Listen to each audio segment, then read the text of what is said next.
to start a workshop. This is a, excuse me, this is a budget workshop, and not an official regularly, well, it was regularly scheduled as a city council meeting where we moved the legal city council meeting to next Tuesday, January 26th, and turned this into a budget workshop because of the work that still needs to be done on the budget. However, we welcome all of you here. We're glad you're here and paying attention. So let's see, Mr. St. Columbia has joined us. Yes, sir. We're just waiting on a quorum or waiting on a few more city council members. And I was just explaining, I see Don. I was explaining that this is a budget workshop. The regular or the legal city council meeting will be scheduled for next Tuesday, January 26th, or has been. And then we plan to work on the budget tonight.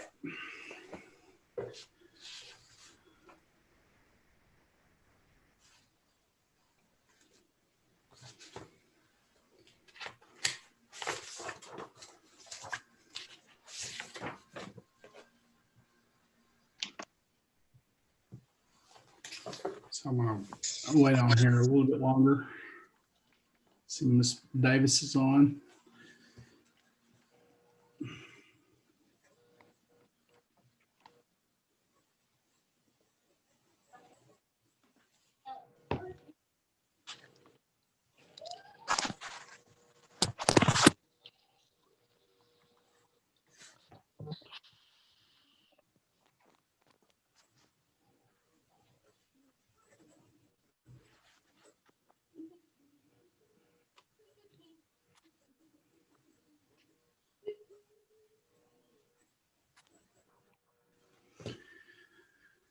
Mr. Valley's on.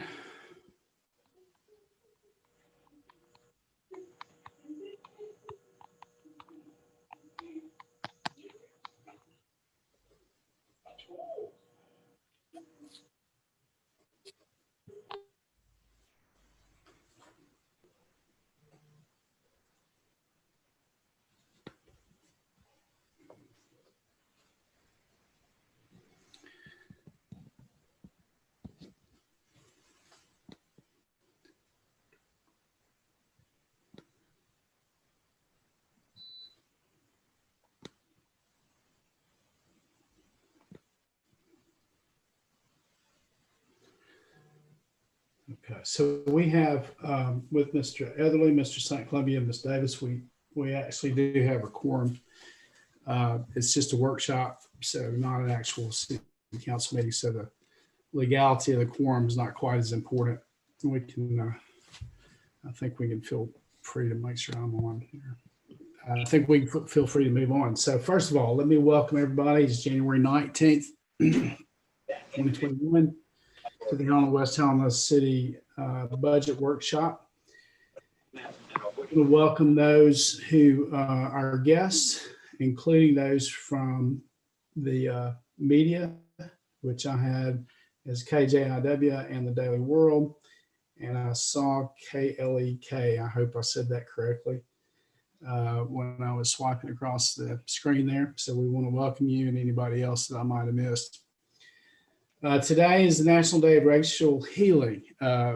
This proclamation was submitted by the city, and I was proud to do it as part of a statewide and nationwide National Day of Racial Healing. And Ms. Naomi Cottams, who is the chairperson of our Racial Diversity and Equity Task Force, sent out a challenge to everybody that we contact someone of another race, an older person who might be at home or somewhere alone, and just reach out to them, that we might not normally do that. And it occurred to me that if I'm going to ask others to do that, I should do it myself. So I had a good conversation with Mr. Cole, a gentleman who is at our nursing home, and also Mrs. Williams today. And although it's probably not fair because I've talked to Mrs. Williams several times, but had never talked to Mr. Cole and had some good conversations. So I just want to emphasize the importance of this day, that especially in light of the events of this past 12 months on our nation, not to mention all of our history. I think it was an excellent suggestion, and I'm proud that our city was able to join the thousands and thousands of others across the country to do the same. And also the Arkansas Municipal League, I should mention, pushed hard for us to do that. So I want to mention that. I'm going to make a statement, and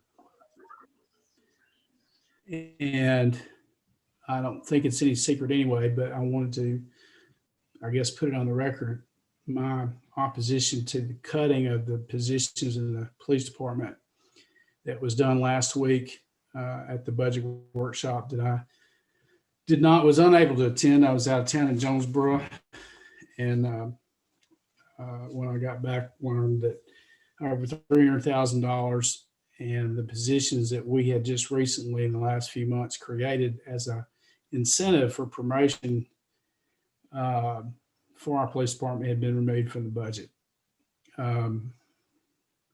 This was done without speaking to me or to Chief Smith. And I think that at the very minimum, we should have been consulted before something like this was done. I'm going to ask the council to reconsider that decision and to restore those positions and to restore that funding. I was excited that the council approved that proposal. I want to say some 6 months ago. It allows our police officers a route to professional improvement, and to incentivizes them with more pay and better rank. And more importantly, it professionalizes our police department and tries and I think successfully removes us from what I would say is a typical problem, especially in small cities, of cronyism and sort of, if you know somebody, kind of politics, and tries to improve our professionalism through testing, through oral and verbal examinations, through many other factors that are put into that process. And we were about halfway through that process. And it's alarming to me that they would be removed. It's also, in my opinion, an overreach by the city council into the mayor's daily day-to-day business in a field that is really alarming, which is public safety. I believe, as has other members of the council said before, that if you're going to hire a new coach, you need to let the coach bring in his team. And it has been a struggle. Most of the team are still there that were there when I came on. But at the same time, our system works the way it does for a reason. And people elected me to be the mayor and to run this city. They hold me accountable when it comes to the police department and crime and public safety and all the other issues. We've had a challenge here for many years. We've made great strides, but we still have a long way to go. And this is a dramatic setback. Even while that meeting was going on, I had already approved positions, 2 additional positions, including one gentleman who's coming back to our police department. I think it sends a horrible message to our police officers. I think it's micromanaging to say that I have to come back to the council each time we want to promote somebody. It gives the council the last word, and I don't think that's an appropriate way to promote individuals on merit. I think it politicizes it. I think it returns it to a certain cronyism that we're trying to get ourselves away from. We've worked hard the last 2 years to get ourselves in a financial position where we could do promotions and raises. We did that. We did them for the fire department. Lost the vote at Supreme Court. And I would suggest that it's worked well in the fire department. We've done it for the police department, and I would suggest that it's proceeding well in the police department. So that's the end of my speech. Having said that, I'm going to sit back and let y'all discuss the budget and do as you wish. Mr. Mayor, I was not present. I guess I was not in favor of the action that was taken last week on this. I would have never voted for it anyway. But I got in on the early part of the meeting and I had to leave, and evidently this came up after I left. But I am very much against the action that was taken by the rest of my cohorts on this. I don't think we need to defund the police department by any means of imagination. I am opposed to that action. I want that to go on. If I may, as city attorney, on the record on one thing, I think this meeting has started off on the wrong discourse in the sense that there was not a vote to defund the police department. There was not a vote to minimize the police department. The city council discussing the budget matter. They have not passed the budget. The city council discussed the budget, and they discussed the fact that the police departments had not filled certain positions for years, and that they wanted to further explore that and look at giving people raises and et cetera. Excuse me. The defunding of the police department has never been mentioned in this meeting. It is not something that's been a position of the city council. It's not a position that the city has taken. It is not something that the city council was doing, and I would not advise them to do it. I participated in last week's meeting, and that was never discussed. What was discussed was looking at budget neutrality and whether we've been able to fill the position, why we hadn't done promotions, and et cetera. And with that, I know I interrupted you, Mr. Etheley, but I don't know how we're getting on this discourse about the council took an action which they obviously did not take last week. There has not been a budget passed. There has not been a vote on the budget. And the final budget, is my understanding, to be passed next week. And so I think that there's been some misinformation that's been given to the mayor and to Ms. St. Columbia. You all were not here, but I was here, and I would encourage you all to review the tape because there had been a vote and there had been a final budget to pass in this. With that, I'll yield to Mr. Etheley. I know I interrupted you, Mr. Etheley. And to that point, the mayor said that we have politicized this issue, but Mr. Mayor, you politicized this issue when you ran out and told everyone that we defunded the police. I would ask you directly, what is it that you cannot do today that you could do yesterday? And I would probably ask it rhetorically because I know the answer is absolutely nothing. But for you, what is it that you can't do today that you couldn't do, that you could do yesterday? Promote people and give them raises. Do you have people to promote? Yes. Did you not say you couldn't promote them until you actually passed the policy manual? Yes, we need to pass. I mean, I listened to your I listened to your podcast. Are you gonna let me answer your question? Yes. Go ahead. One of the tests, the second test, is over the policy manual, which has not yet been approved. Well, it hasn't yet been implemented by the council. It's been sitting on the desk for before I became mayor. So how can you test them if you don't have a manual that has been implemented? How can you test them? It's a catch-22. Well, wait a minute. Let's hold on just a second. Let's deal with the policy manual. You presented a policy manual to us in, I want to say August or September, correct me if I'm wrong. Well, you were submitted one before I became mayor, but we resubmitted it about the time. Yes. When was it submitted to the council? Well, it was before I was mayor, so I couldn't tell you. But no, not to the council. If you're making a statement, Mr. Valley, you're making a statement. Wait a minute. If you're making a statement that it was submitted to us, tell me when it was submitted to us. The policy manual has been proposed since before I became mayor. It has not been active. then the most recent time it's been proposed was it was actually by the Ms. Cottoms and the Racial Equity Task Force that submitted it to the council for Okay, so approval. we got it for the first time in August or September of last year. That's what I said. It's not the first that time correct? we've spoken. It's not the first time we've talked about it. And it's not the How- first time it was submitted for consideration. Mr. Mayor, you're talking about the 300+ page policy manual? Is that the one you're Yes. talking about? Yes, Mr. the Mayor, one if you're gonna tell people that it was submitted to the council before 2020, please tell these people when it was submitted. it was submitted to the city by the chief of police before I became mayor. Now, let's just forget that. Let's just No, forget no, that. no, sir, no, sir, no, sir. Let's talk about September. No, We no, just got to be voting to extend the deadline for implementing that until the end of January.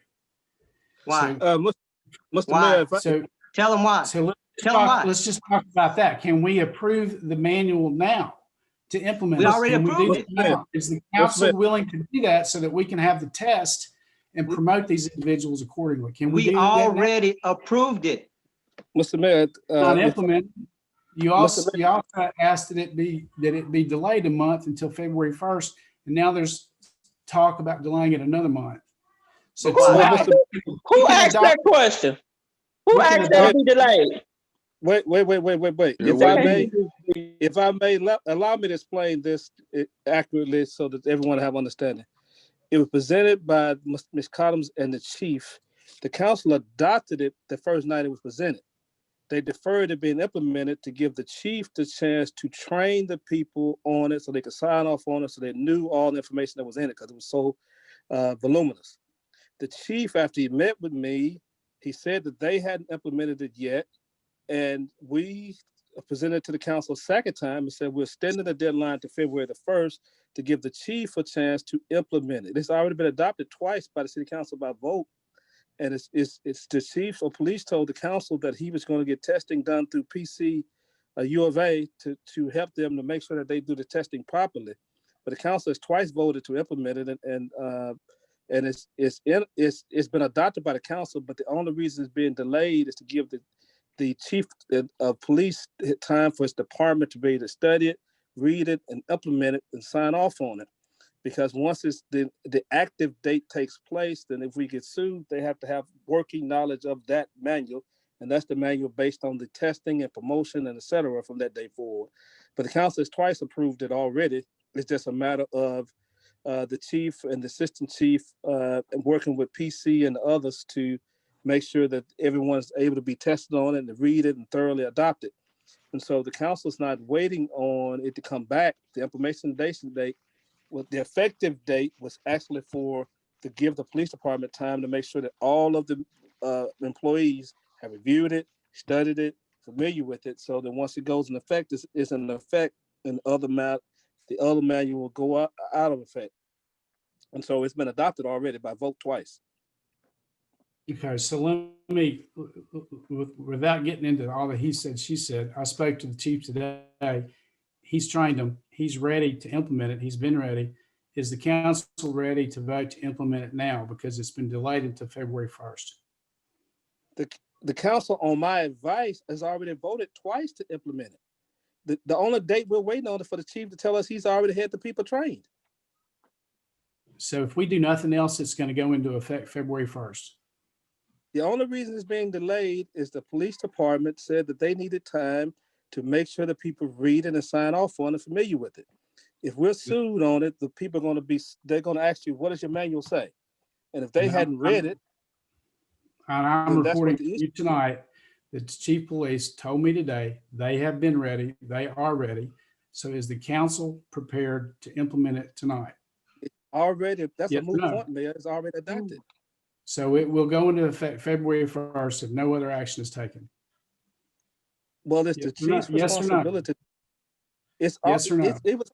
Yes, it will go into effect, Mayor. It's already, Okay. the only reason it's delayed is because the police department hadn't gone through and trained the people. That's it. Was that the chief's suggestion or the council's suggestion? That was the city attorney suggested. I told when he came back with Ms. Cottoms on the phone back in April in August, I said you need to make sure that you train the people before this goes into effect because there's a lot of information to take in. And then when I met with him again, I talked to him. Ms. Cottoms called me again and asked me, did we need to do anything else in December? I said, no. The only thing I want to make sure is that they have read this policy and they're familiar with it in case we get sued because the council's already adopted it. And so we came back and I advised the council that, and the chief, I talked to the chief that day and he said he was going to get PC to set up a test based on it. So it's already come before the council twice. And I apologize for my tone, apologize for raising my voice, but I'm frustrated in the sense of this simple thing.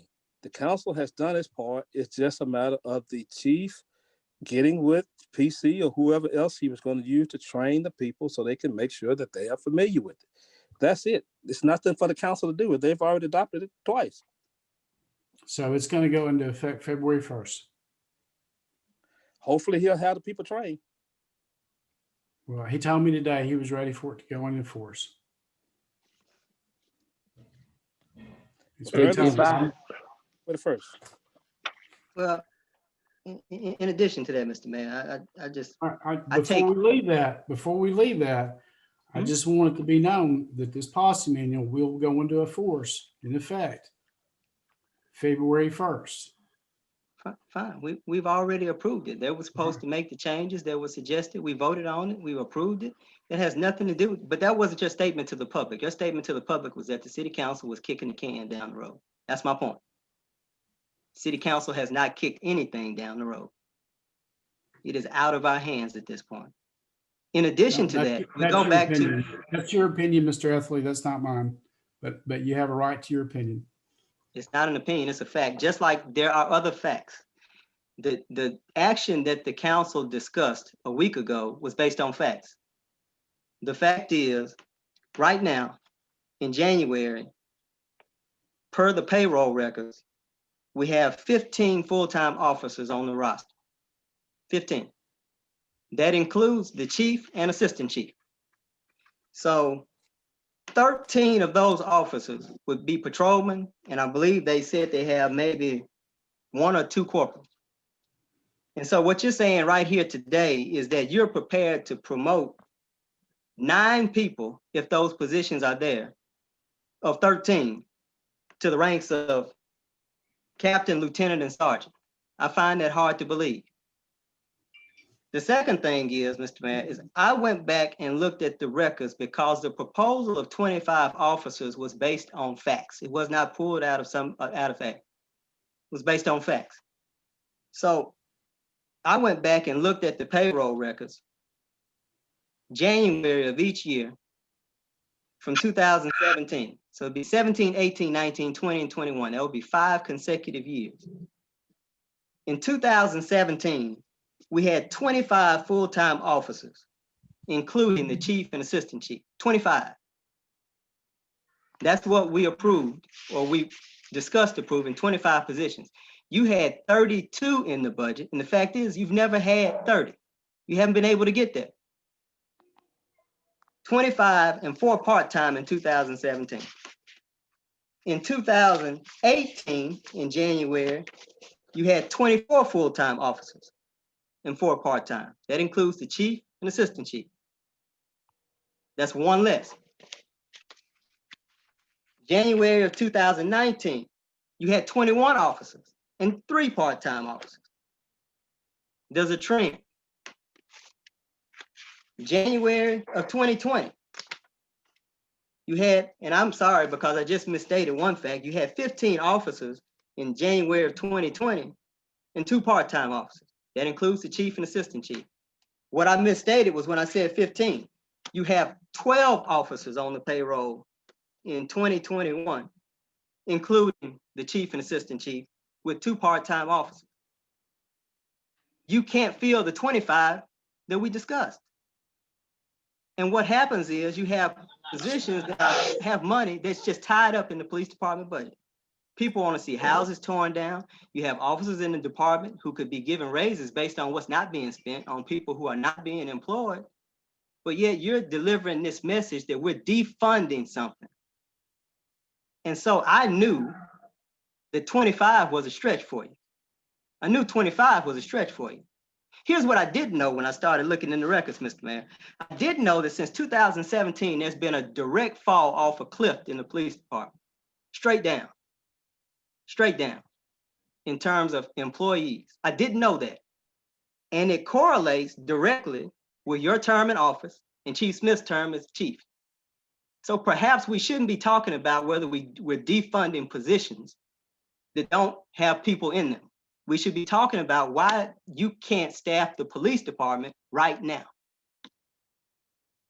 Okay, let's talk about it. First of all, your numbers are wrong. We have 17 uniformed police, and we just hired 2 last week while y'all were busy cutting the budget from the promotions. So you're wrong. I don't know where you got your numbers, but you're wrong. We have 17 unified police. We got the numbers from the city clerk. That's what we got from the city treasurer and the city clerk. They should know how many people on payroll. Well, you should have gotten them from me and the chief of police, because we have Why should we get them from you? That's what the city treasurer is for. That's not day-to-day operation. And don't holler at me no more. Well, I was talking, you interrupted and you talked over me. We have 17 unified. You're doing it again. Mr. Etherly asked a question. He said he wanted to talk about this. I don't think it's wise to talk about it in public, but we're going to talk about it. 17 uniformed police. We have 2 who were hired last week while y'all were busy cutting over $300,000 from this budget. Now, the policemen who were there, we have suggested that they go through a promotion process to get the incentive for the raises, including testing, including some other things. That's what you removed from the budget. We were halfway through it, and the only thing we were waiting for was the actual implementation of a manual that we're testing them about, because if you change that manual, then the test would not be accurate. And there have been suggestions about changes, which is your prerogative, but you don't test people on something that isn't completed. Now you're telling me tonight that it's going to go in force February 1st. That's good. That's a big step. We can now test them on that. Wait, and while it was approved, it was not implemented. And so we have now 19 uniformed officers, and we have had, I think, 10 applications in the last several months, and only 3 of them passed drug tests. So just in today's newspaper, there's a discussion about a change that the governor is making at the state police level, which is the best job in the state if you don't have a college degree in law enforcement, and how they're struggling. Yes, it's a struggle, but what are we going to tell the 2 new people, one's coming back, that we just put on payroll, that the council just took away their incentive to be promoted and to give in raises based on merit, not on good old boy politics, on merit? What does that say to our police department right after we had one of the worst years in terms of morale because of the loss of Travis Wallace and all the other issues you already know about? What does that say? And when you cut a budget and you say that we have to come back to you for each promotion, what you're saying is that you decide who the promotions are. You decide who gets it. And that's going too far. That's an overreach, and it's a power grab. And it's defunding police. If you did it anywhere else, it would be defunding.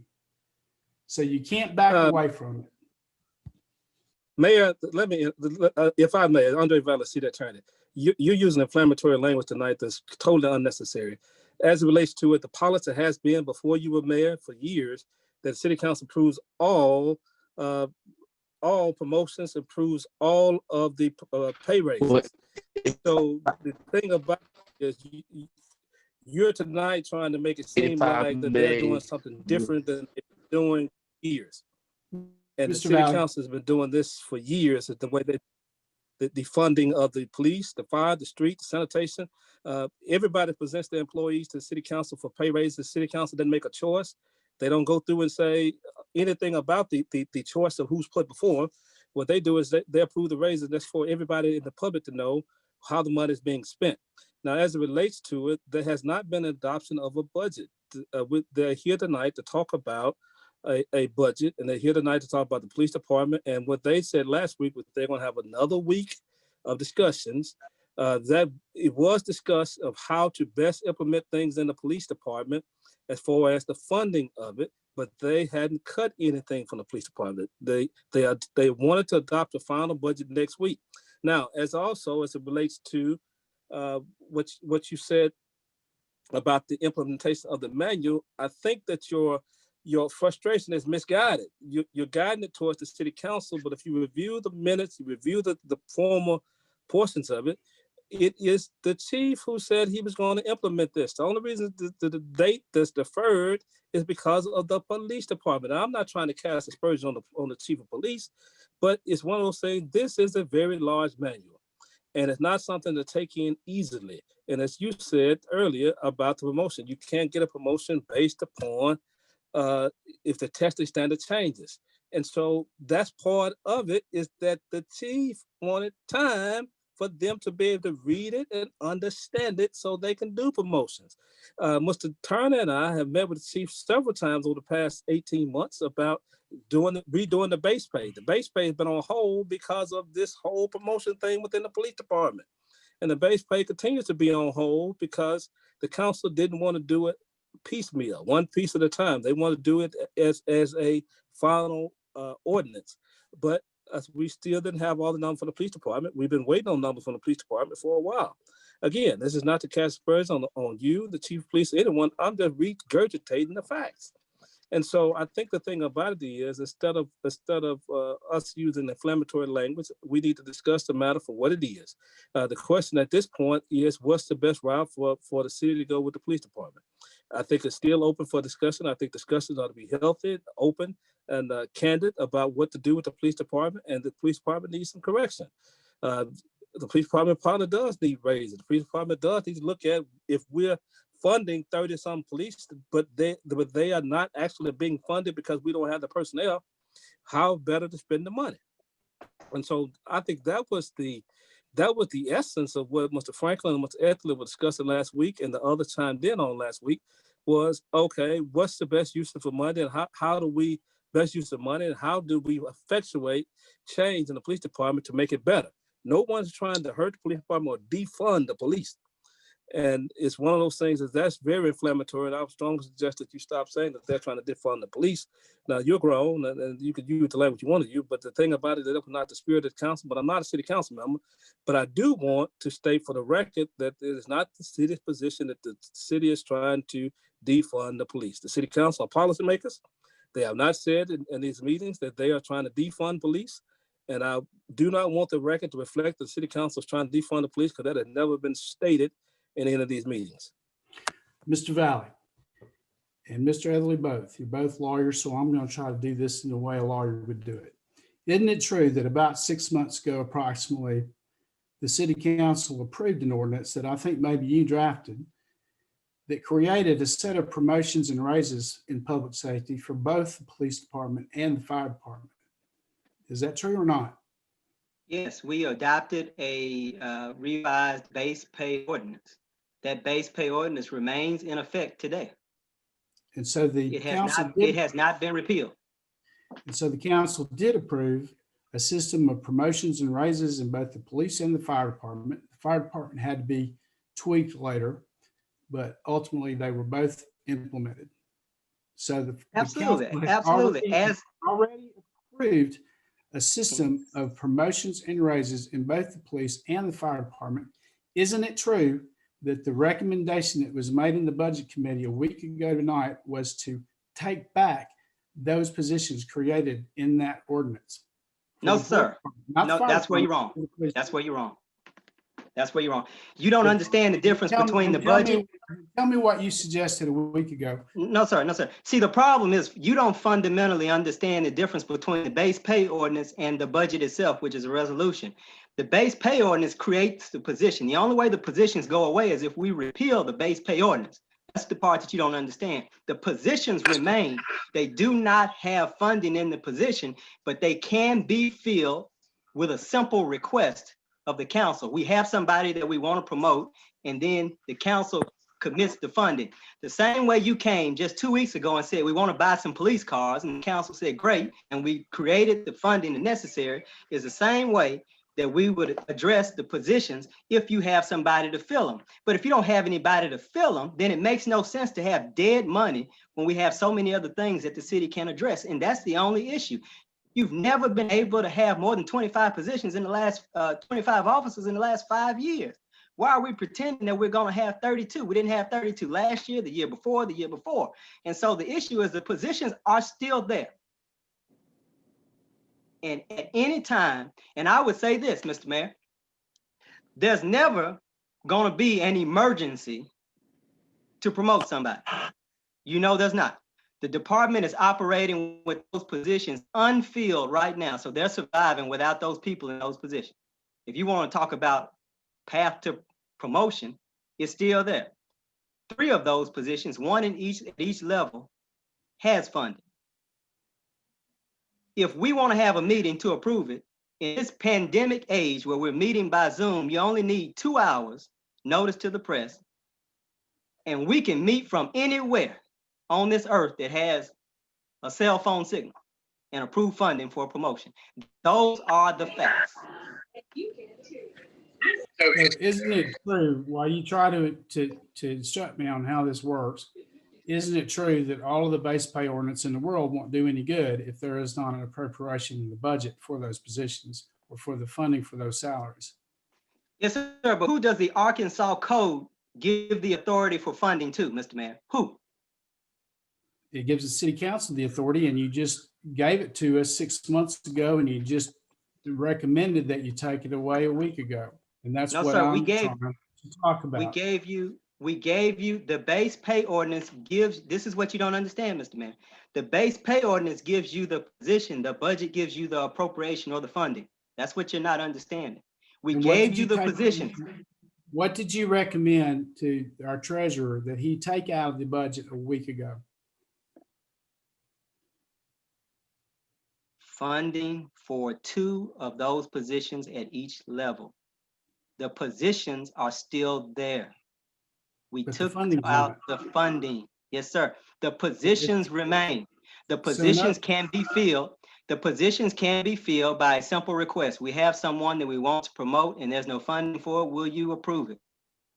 So again, unlike a week ago, where you approved 6 months ago, or approximately, we could promote people based on the system we talked about internally, give them incentives without having to come to the council before, because you already approved them based on that process.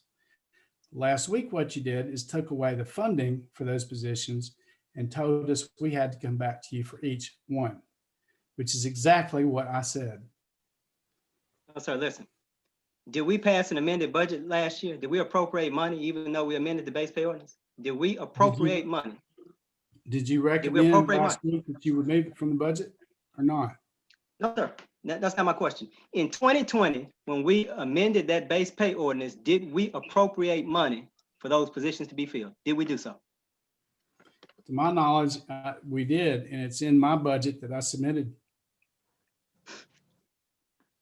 Okay, so at the next meeting, what I would like you to do is pull the minutes where we appropriated funding.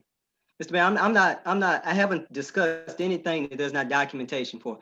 Would you please recall the minutes where we made appropriations? We created the positions. I want you to show me an amended budget from last year where we created funding for those positions after we created them. But you acknowledge that you created the positions and the promotions last year, correct? The positions were created. That's not in dispute. That's not in dispute. That's not in dispute, Mr. Mayor. That's not in dispute. But you're now suggesting that they not be appropriated for 2021. Is that not true? What I'm saying is they shouldn't be appropriated when there's nobody to fill them. Okay. So now we have to come to the council for each individual promotion, unlike what we appropriate or what we approved 6 months ago. Is that not true? No, sir. No, sir. Because we didn't appropriate money for it last year. We did not appropriate money for it last year. And I might add, funding is within the backyard of the city council. You have 3 that you can fill. Your total positions in the police department went from 32 to 25. 25 is the maximum number of officers that you've had in the last 5 years. 25, maximum. And it's all bottomed out since then. And we came to you 6 months ago with a plan to improve that, didn't we? Yes, sir, but you had no approved it. funding for it.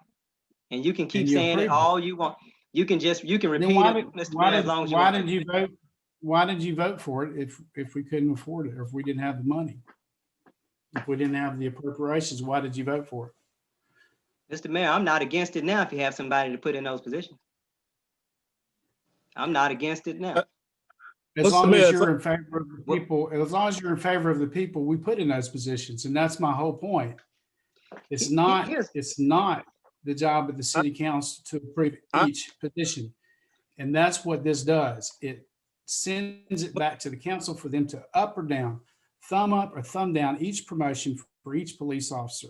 And I'm telling you, that's day-to-day operations. That's the management of the city, and that's micromanagement. And it's funding the police to take out of the 2021 appropriations. It's not an inflammatory word. It's an inflammatory action to recommend that we defund our department by the same amount that we would promote and give raises to those police officers as we agreed to do 6 months ago. It's not inflammatory to say it if that's what you did. The thing about it is you wasn't here to hear the spirit of the conversation. Mr. Turner was one of the people also, and he hadn't signed in tonight. He said the money's been there. Mr. Esler's gone through the same discourse last week about we've never had 30 officers. Mr. Turner talked about the difficulty of having it there, the money there, and there may be better use in the police department. The spirit of it was to try to give people raises, to try to help the police department. And you're misconstruing it to say that it was to fund the police department. Now, as it relates to it, I think Mr. Ethel is correct that the city council funds the police department, and the city council has never, since I've been city attorney, city council, especially since you've been mayor and Mayor Hollowell, city council has not denied any of your promotions, has not denied any of your funding. Everything you've brought before the city council has been approved. And I think the thing about it is, that's the part that's disheartening about the way that's being characterized this night, is that has not been the spirit of how the city council operated with you relating to the police department.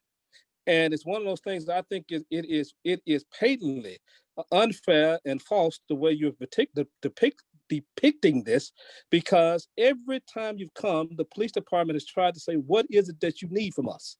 And I don't think I can find any record in any minute where the police department said, Mayor, you can't have that for the police department. I think the thing about it is, I understand that you want to do a great job as the mayor. I understand that we need police, and the city council agrees with you need strong police. City council members have discussed what they can do to get money for the cameras, for helping police, for helping with greater uniform, greater cars, whatever it is that they want. But the thing about it is, they were trying to figure out what is the best manner for the police department.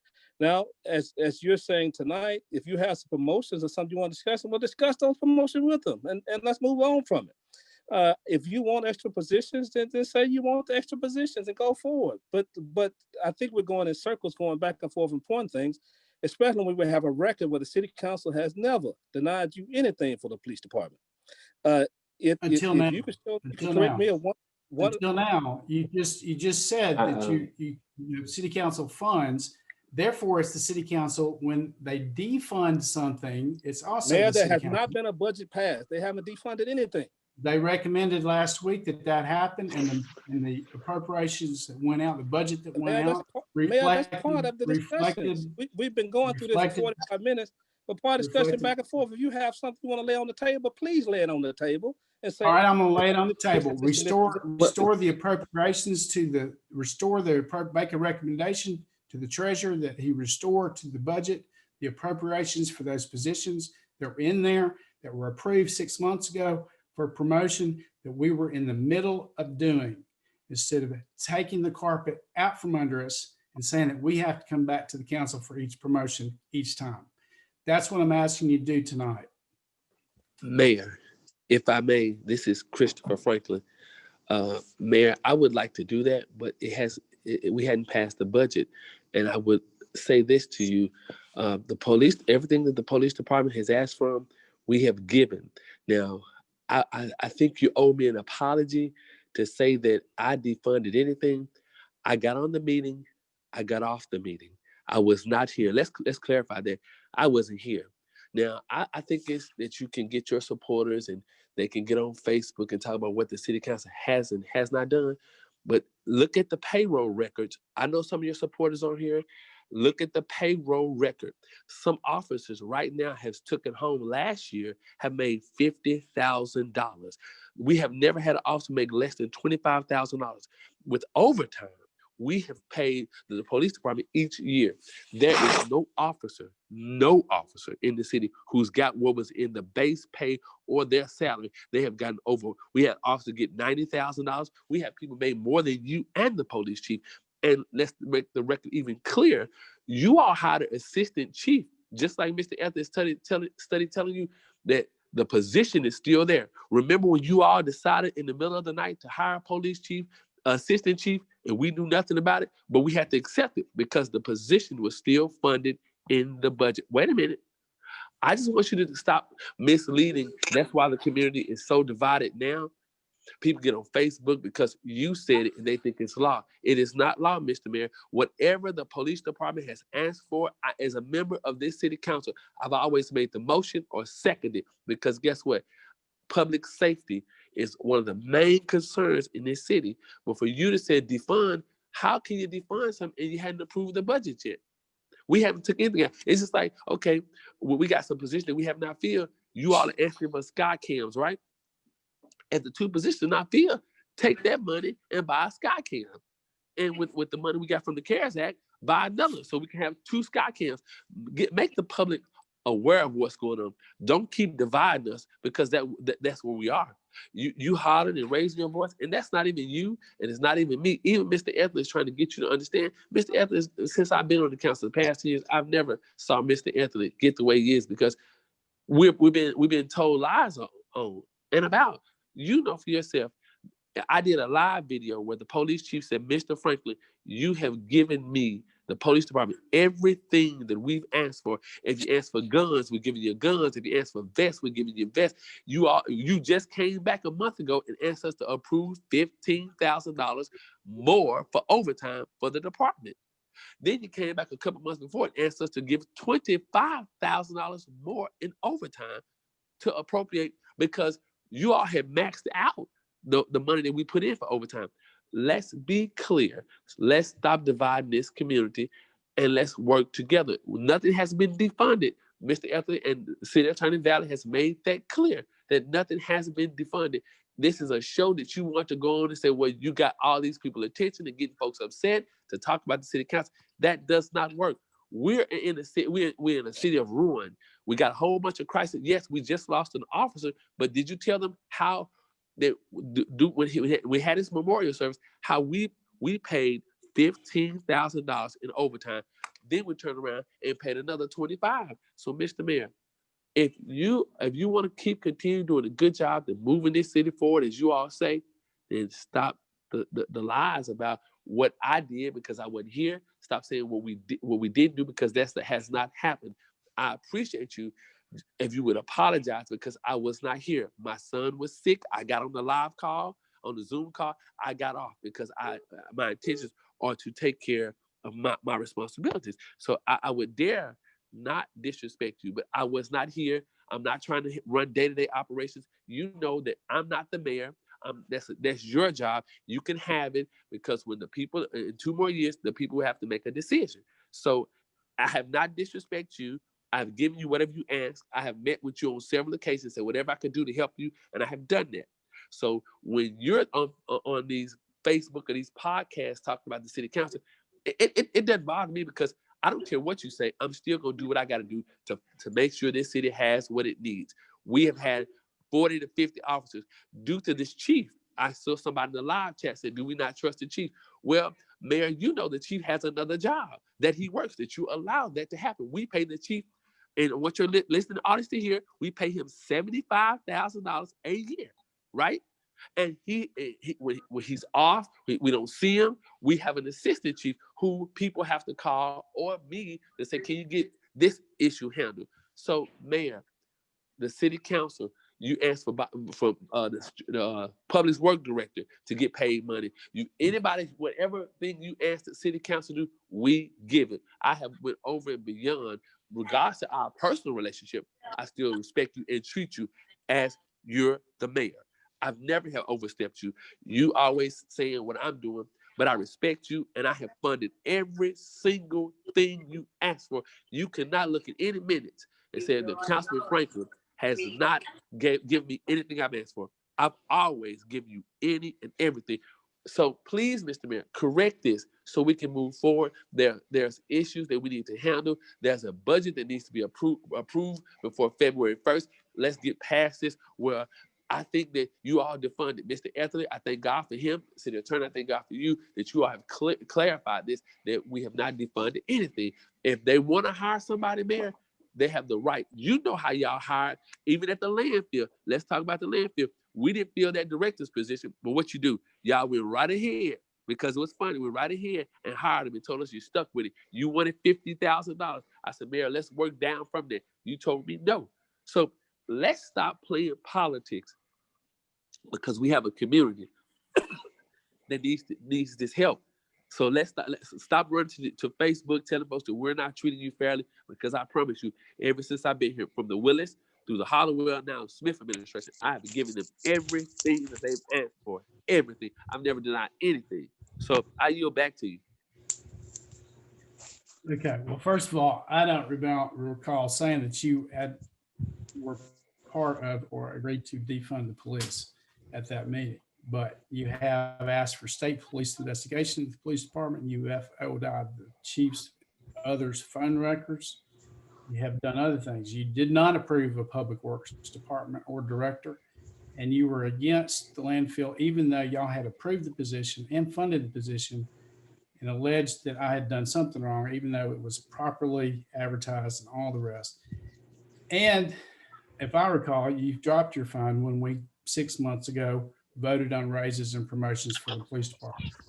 All I'm asking tonight, or all I'm saying tonight, is I was incredibly disappointed that the city council backtracked last week when they recommended to the treasurer that they change the budget that would be considered for approval by removing over $300,000 in the police department for officers, for the promotions, and for those positions which we had just approved a few months ago, and we're in the middle of doing the promotions.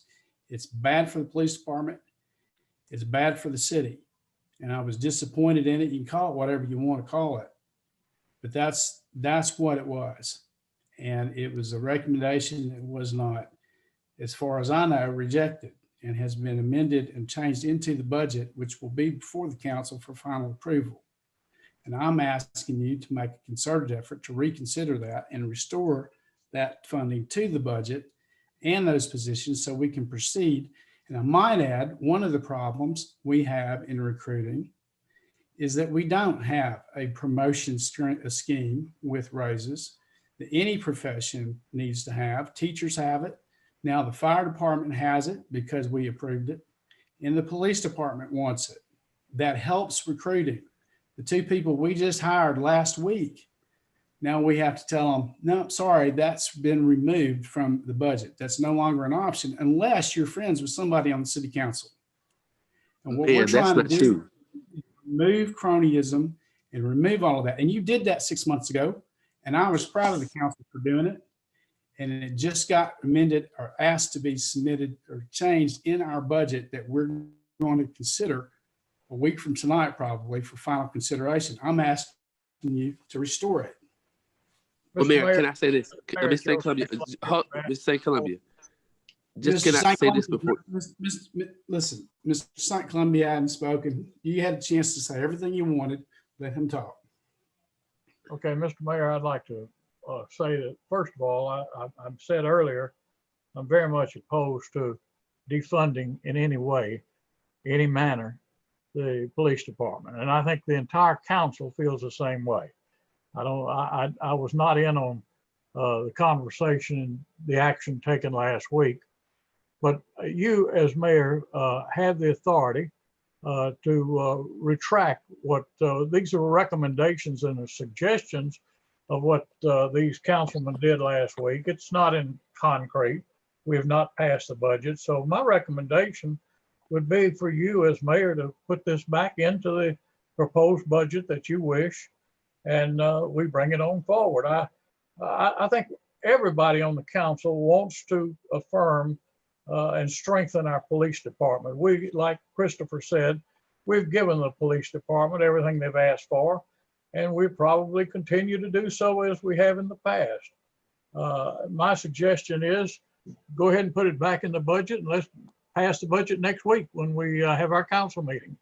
I think we're just batting this around a lot tonight, and I think the entire council wants to promote the police department in every way we can. We give them cars, we give them everything they need, cameras, like we've said tonight. And but I was very much unaware of any withdrawal of any funds from the police department. And we're not going to take anything away from the police department, as far as I'm concerned. That's my opinion, and I thank you, Mr. Franklin, for your comments as well. That's all I have to say. Thank you. And may I say this, Mr. Mayor? Thank you, Mr. St. Columbia. But Mayor, I want to say this. See, I don't like to throw shit like that, but the people are asking a certain question. Why is the about the police department? Well, Mr. Mayor, enlighten your people how you allow people to double dip on the clock, you and your police chief, and we didn't try to micromanage that. You have a person right now who has worked another job and double dipped on the city's time.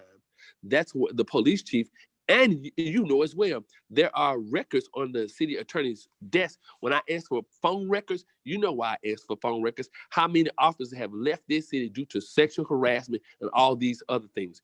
What you need to stop sitting over there doing is playing with these folks' lives.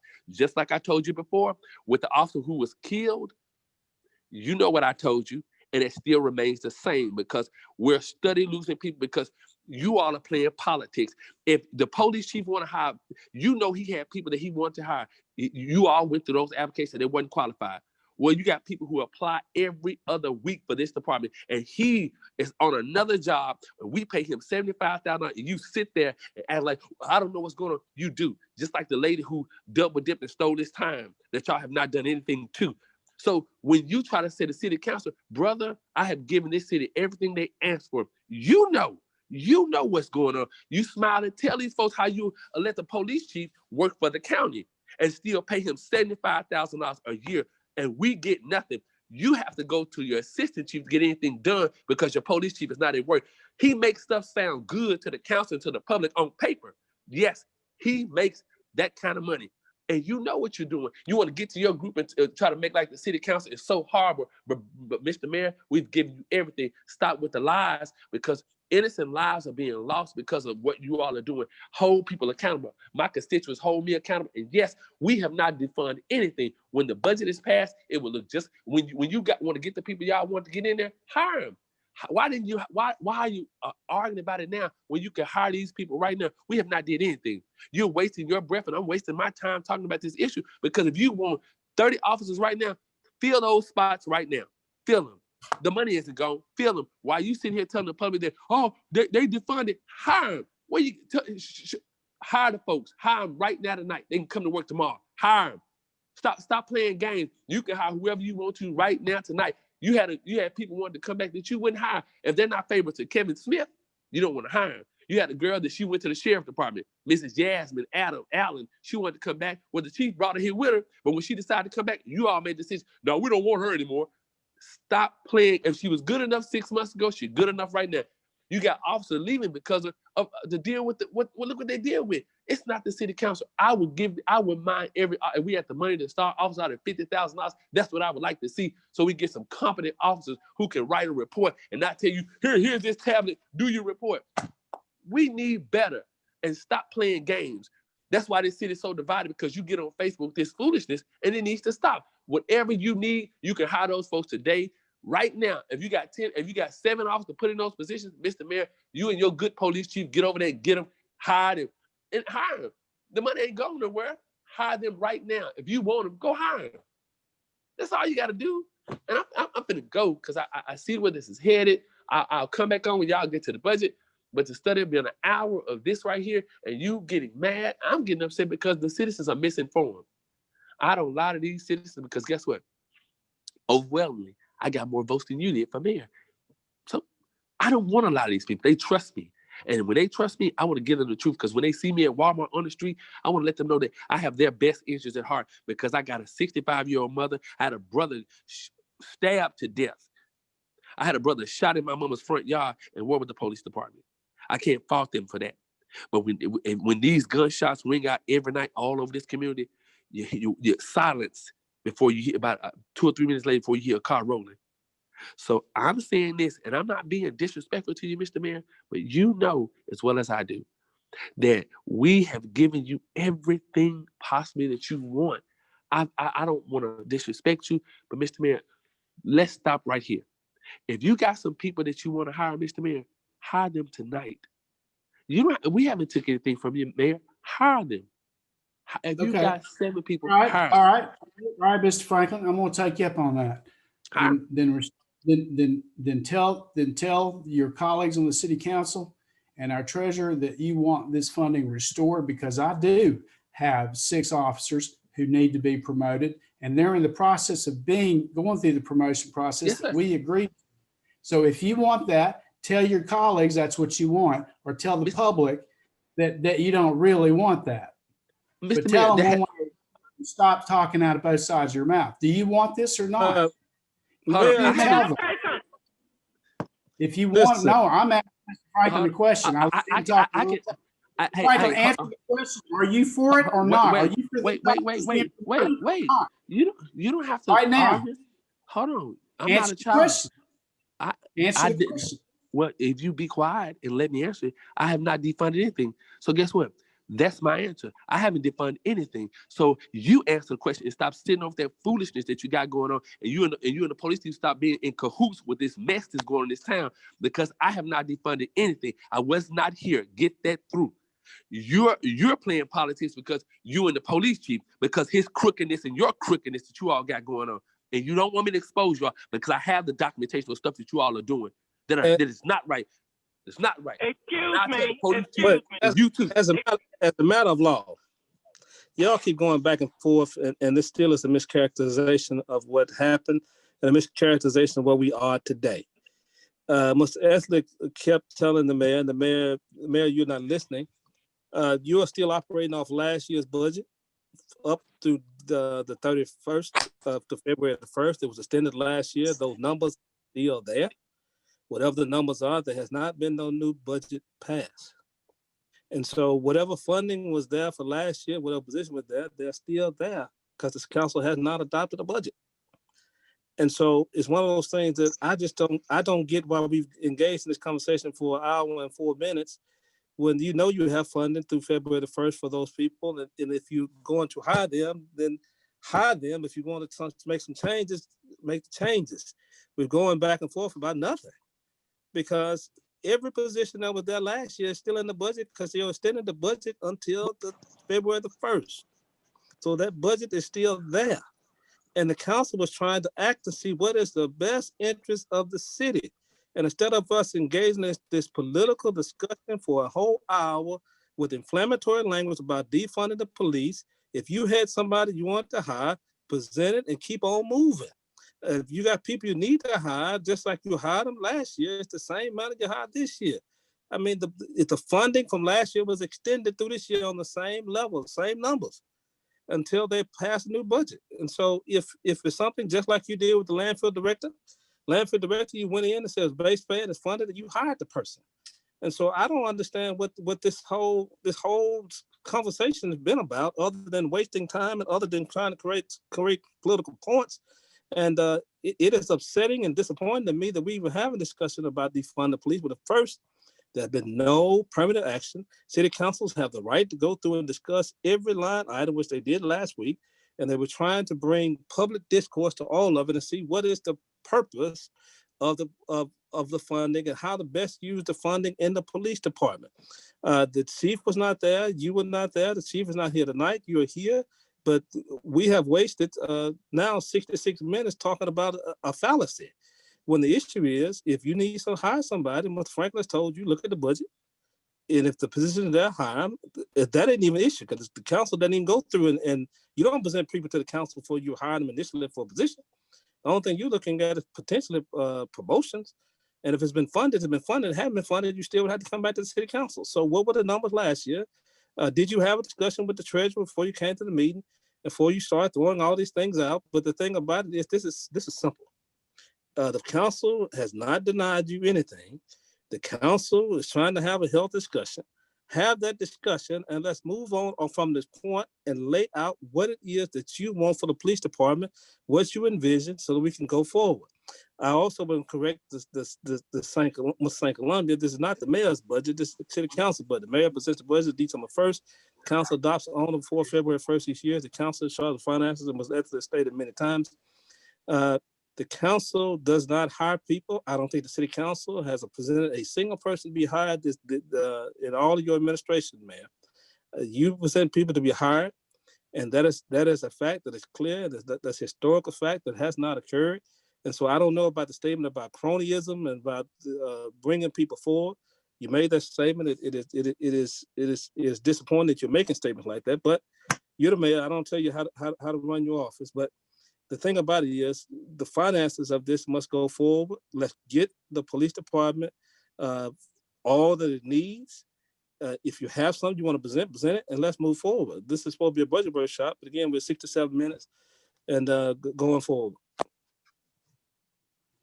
Let me say before we move on that the allegations that Mr. Franklin made have all been investigated. There isn't no evidence, not one shred of evidence that any of that is accurate.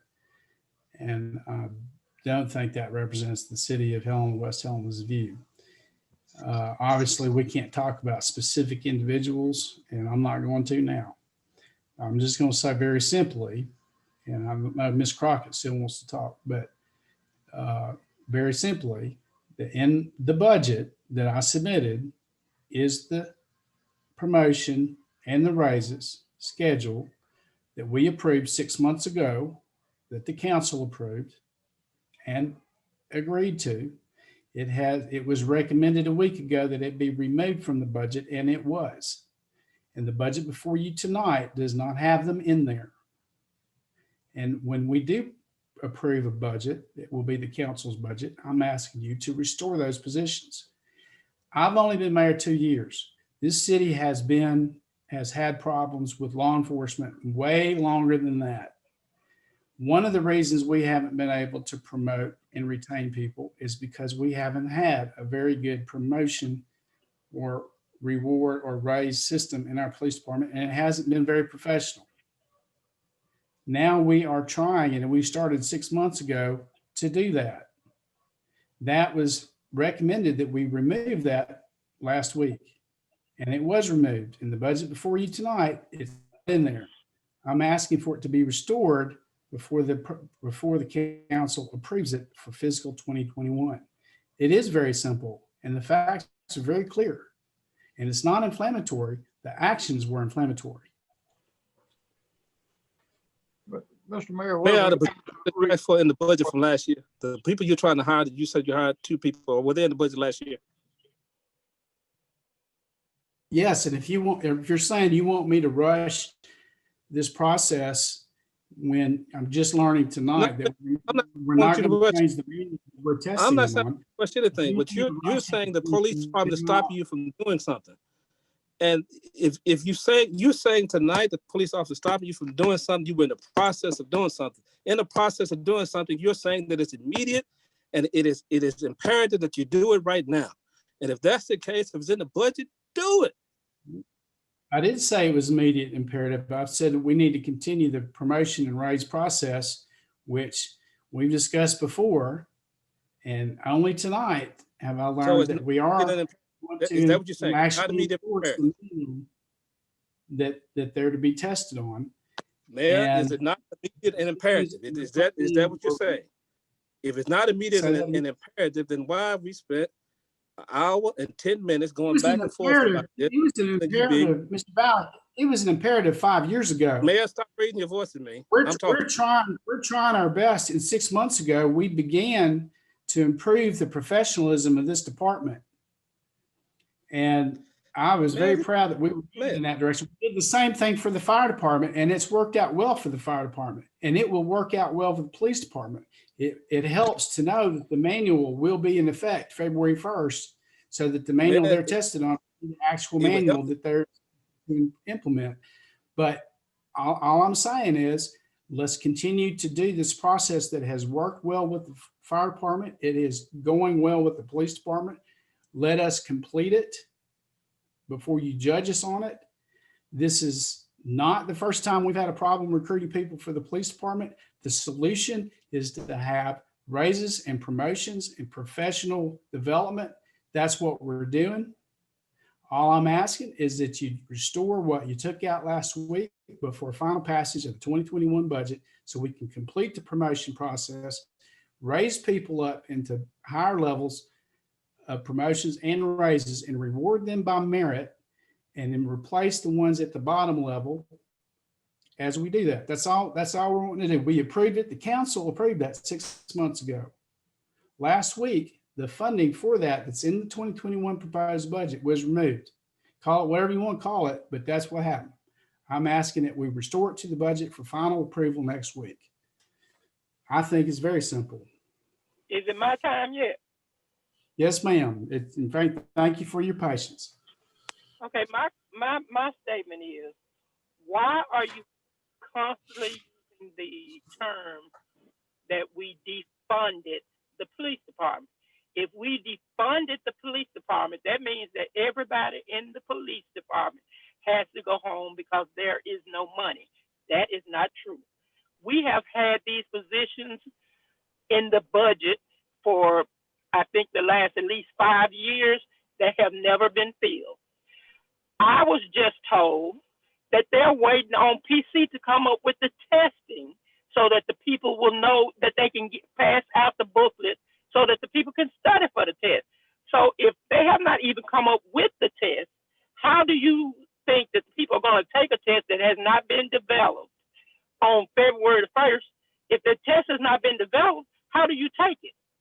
So please, please, please, I am wondering, and I did make the suggestion because in prior years, what has happened, those positions have been in the budget, and all of the money that was there, well, you approved $5,000 here to $3,000 there, it was nipping away at the budget, and it was no way of showing accountability. If we wanted to hire the officers in the last 3 or 4 years, the money was not there. So, Mayor, please, please, please, I ask you for me and all of the citizens, please quit making it seem like that the council is against you, that we're doing this. And as it was said, you must have been up underwater, because as Mr. Elton said, anywhere that you can get phone reception, you could have been on the meeting last week, unless you was in an emergency. You said that you wouldn't be able to get on, but you come back and said that we are going against you. We have not did anything. No budget has been passed. So please quit saying that, because the way that you tell the people about how you treat us, like you think that we are little children and that we got to bow down to you. I am a grown woman that pay her own bills. And I hope you know that the city council is not my means of living. I'm on the city council because I want to see Helena improved. I want to see some changes. But as long as people get in, and you're saying that unless they know somebody, you made the statement, unless they know somebody on the police, on the city council, they won't be hired. That's not true. We don't know who you hire. We don't even have a list of who you hire. So please don't make those statements. They are so true, untrue. Well, let me say that the Phillips Community College did proctor that test already. So whoever said that was mistaken. Chief Smith, please, Chief Smith, Chief Smith, if you're on this call, please speak up. Please speak up. I would say that, first, let me correct the record, that the test was proctored by the Phillips Community College. It has already been done. The second test will be on the manual that I understand will finally be implemented February 1st. There's a set of orals and verbals, as I said earlier, and then a disciplinary record. And what I said was, if you want a promotion, you have to know somebody on the city council, not if you want to be hired, although it probably doesn't hurt. And one of the policemen is returning that we hired last week. And we held out in our promotions and our recruiting that they would have the opportunity for professional advancement. And last week, the recommendation to the treasurer and in the budget tonight was the removal of those incentives and those promotions. Very simple, not inflammatory, to say it, call it what it is. And I'm asking, it is true the budget hasn't been approved. I'm asking you in this budget workshop to undo the recommendation last week and to restore those positions and the funding. That's all I'm doing. And for the record, I hate to state that one of the statements you made was just patently false. The city council has not disapproved a single promotion from the police department. You have not presented any that's been turned down, and the cronyism that you're talking about as a policy. The city council has not adopted a policy of cronyism. City council has not adopted a policy of preferential treatment. As a policymaker of the city, I advise you to stop making those type of statements because that is not the policy of the city. The city has not done it, and you are the person that present people for promotion. The city council has not presented a single person, and that there is no evidence in the record publicly or privately that there's cronyism that happens that causes people to get promotions. I patently disagree with the statements that you are saying, because those statements are absolutely false. And I did not say that that has been the case. What I said was that would be the case if we have to go back to the city council for promotions. We did the same thing for the fire department. We have done that in the fire department. Did we have to come back to the city council for each one? No. They have been recommended and promoted based on merit, not on cronyism. The recommendation now for the police department is that we come back to the city council for each promotion, and that introduces the prospect of cronyism. Not that it has happened, but it introduces the prospect that it will happen. And that's why I'm opposed to this proposal. Mayor, that is not what you said. You just told me that that you said, no, I didn't say that about who hired. I said that it's the only way that they can get a promotion if they were on the city council. You read these minutes and think about what you're saying. I hope this saying that you're writing it down just like it's being said, because this is ridiculous. Even for you to get on Facebook, not have a discussion with the city council, but to get on Facebook and say that we defunded a department, that just shows that you don't discuss anything with the city council. You don't discuss anything with your city attorney. You always talk about who you talk to at the municipal league. As long as we have this line drawn between us that you think that you are superior to everybody and what you say goes, Mayor, this city will never move forward. I don't understand the problem. There are so many things that's going on in this city. If these people who are getting on here listening to only what you say, if they only knew the truth. Now, this is getting out of hand. I'm like Mr. Valley. We've been on this call for an hour and 20 minutes, and you have repeated the same lie 25 times or more. I don't know what it is that you're not understanding. No budget has been passed, so no department has been defunded. What do you not understand about that? Ms. Crockett, you made the statement that we would have loved to have given raises if we had money. We have money now, and it's because you've had good management from the mayor's office, from the treasurer's office, from the city clerk's office, and from the department heads the last 2 years since I've been mayor. That's why we have money to even talk about promotions and raises.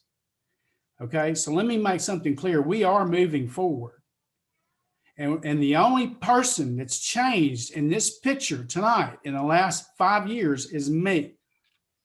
And I'm working very hard along with everybody else. It's a team effort, but we've moved this city forward. We have moved it. And this is another example of how we are trying to move it forward in professionalism, like we have done with the fire department. We are trying to do with the police department, so we can recruit better police officers and we can retain them.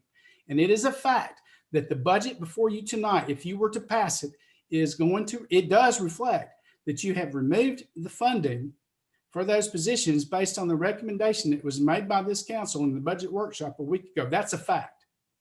And I'm simply asking that you restore the funding to those positions for 2021 so we can complete the promotion process in the police department and continue to build a professional police department. That's all I'm asking. No, you haven't completed it or approved it for 2021, but it has been proposed, and the proposal before you reflects the changes that were recommended last week. So Mayor, all those great things that you just stated that you all did, so the council had nothing to do with that, right? Oh, I've always given you credit. But you didn't just then. Well, I'm just telling you that the hardest work has been done at City Hall. I'm sure. And I'm responding to what Ms. Crockett said, that we didn't have any money for raises. And that's true. But we do now. I did not say that we did not have money for raises, so please don't misquote me. I said if we wanted to hire somebody in the last year, the money that was for those positions was gone. I did not say we did not have any money for raises, so please do not misquote me. I have given the credit to the council, and I have defended the council where it should be defended every single chance I have had the opportunity to do so. Please put that on paper so I can see it. But, and I just was told that I accused you of defunding the police on Facebook. I haven't done that. I did do that. I have done it, and I'm doing it now, but I didn't put it on Facebook. So a lot of allegations. You didn't put that on your page. You didn't put that on your page.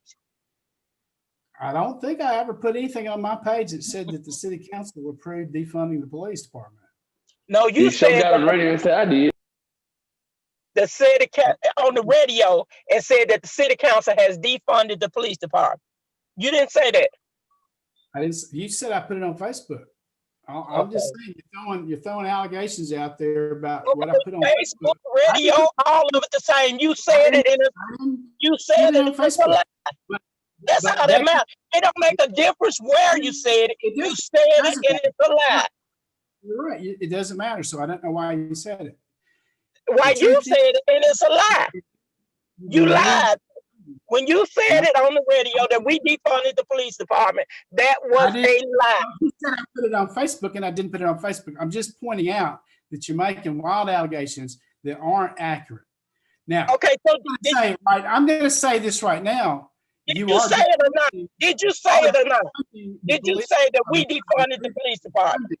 Out of the budget for the police department. That's literally what you're doing. So you didn't say that we defunded the police department? Not on Facebook, but I'm telling you right now. Forget about Facebook. Did you say it? Did you say it? That's my question. I don't care if it was standing in the middle of Cherry Street. Did you say it? I'm telling you right now, Ms. Crockett, that's what you're doing. No, did you say that we were defunding the police department? Not on Facebook. No, Mayor, you see, you try to pick these little arguments to try to make people think that, did you say it on the radio? Maybe I need to make the question clear because you're not understanding. I started this meeting out by saying it. So I don't Did you say it on the radio prior to tonight? I have said it. Yes, I said it tonight. Okay, that's all I need to know. And it is a lie. When you call a lie, it is a lie. You're the one that said, look, this has been childish. The bottom line is you took the look in the mirror and you'll see the biggest child. You took the funding out of the appropriations for 2021. That is literally the definition of defunding. We have not taken the funding out of anything because we have not passed the budget. What do you not understand about that? We have not passed a budget, so we have not, those are suggestions. That has not been passed. That is not legal. It has not been passed. We have not passed a budget. So quit saying that we defunded anything and have people thinking that we're trying to destroy the police department. We're trying to help the police department. Don't do that, Mayor. And you try to pick little words to make it seem like that you know what you're saying. You have no clue of what you're talking about. Let's turn that around so that the people are accusing me of saying things. Are you in favor of putting that funding back in the budget then? Yes or no? Listen, I'm the one that made the suggestion that it be like that. I'm the one that made it, not Mr. Franklin. It was Miss Crockett. But the thing is, don't try to get me on. Are you in favor of buying cars for the buying a car and putting the code enforcement back out in the street? Are you in favor of that? I've already said I was. I'm asking you, are you in favor of restoring funding to the appropriations that was recommended and in fact removed from the budget? The funding has not been taken, so don't ask me that question. Don't try to ask me nothing that has not occurred. Thank you. So you support putting it back in? Or let me just put it this way. It ain't been took out, Mayor. Are you not listening? It has not been removed. So what are you talking about? It's only a suggestion. Okay, so then you're not opposed to it. I don't have anything else to say to you because you don't understand. Maybe we need to get some hooked on phonics. Well, Mayor, I'll say this, and I'm gonna say this. I've been in favor of whatever, but we have not defunded anything. But Mr. Mayor, I apologize that it had to go like this, but it's 7:27. I came here to do a budget workshop. All the false allegations that are out there, and council, I'm gonna say this, and I'm gonna have to leave. See what the mayor. This is what the mayor wants, and I'm sorry that I played into your game, Mayor Smith, because what you're doing is still further dividing this community. Because we have not defunded anything. I just told you, you can hire whoever you want to. This is the thing, just like the thing that's going on around the world. This is this a disgrace that you would even get out here and talk about your city council saying we defunded something. Nothing has not been defunded. You still working off. Mr.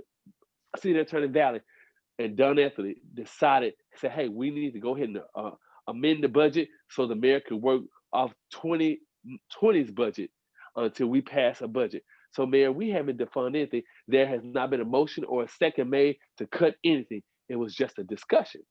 Now, I'm not the smartest knife in the shed or in the drawer, as you say, as you tell people. But I do know this. There has been no action taken on any of this. This is a waste of your time and our time because no action has not been taken. Ms. Ramsey, if you're on the call, we cannot make a motion. We can make a motion in a workshop, but it has to come back to the city council in a regular meeting to be approved. Can you answer that for me, Ms. Ramsey, right fast? Mr. Ether, would you answer that? Mr. Valley, I'm sorry, Ms. Rams. I'm sorry. Mr. Valley, can you answer it for me? All city council meetings are city council meetings.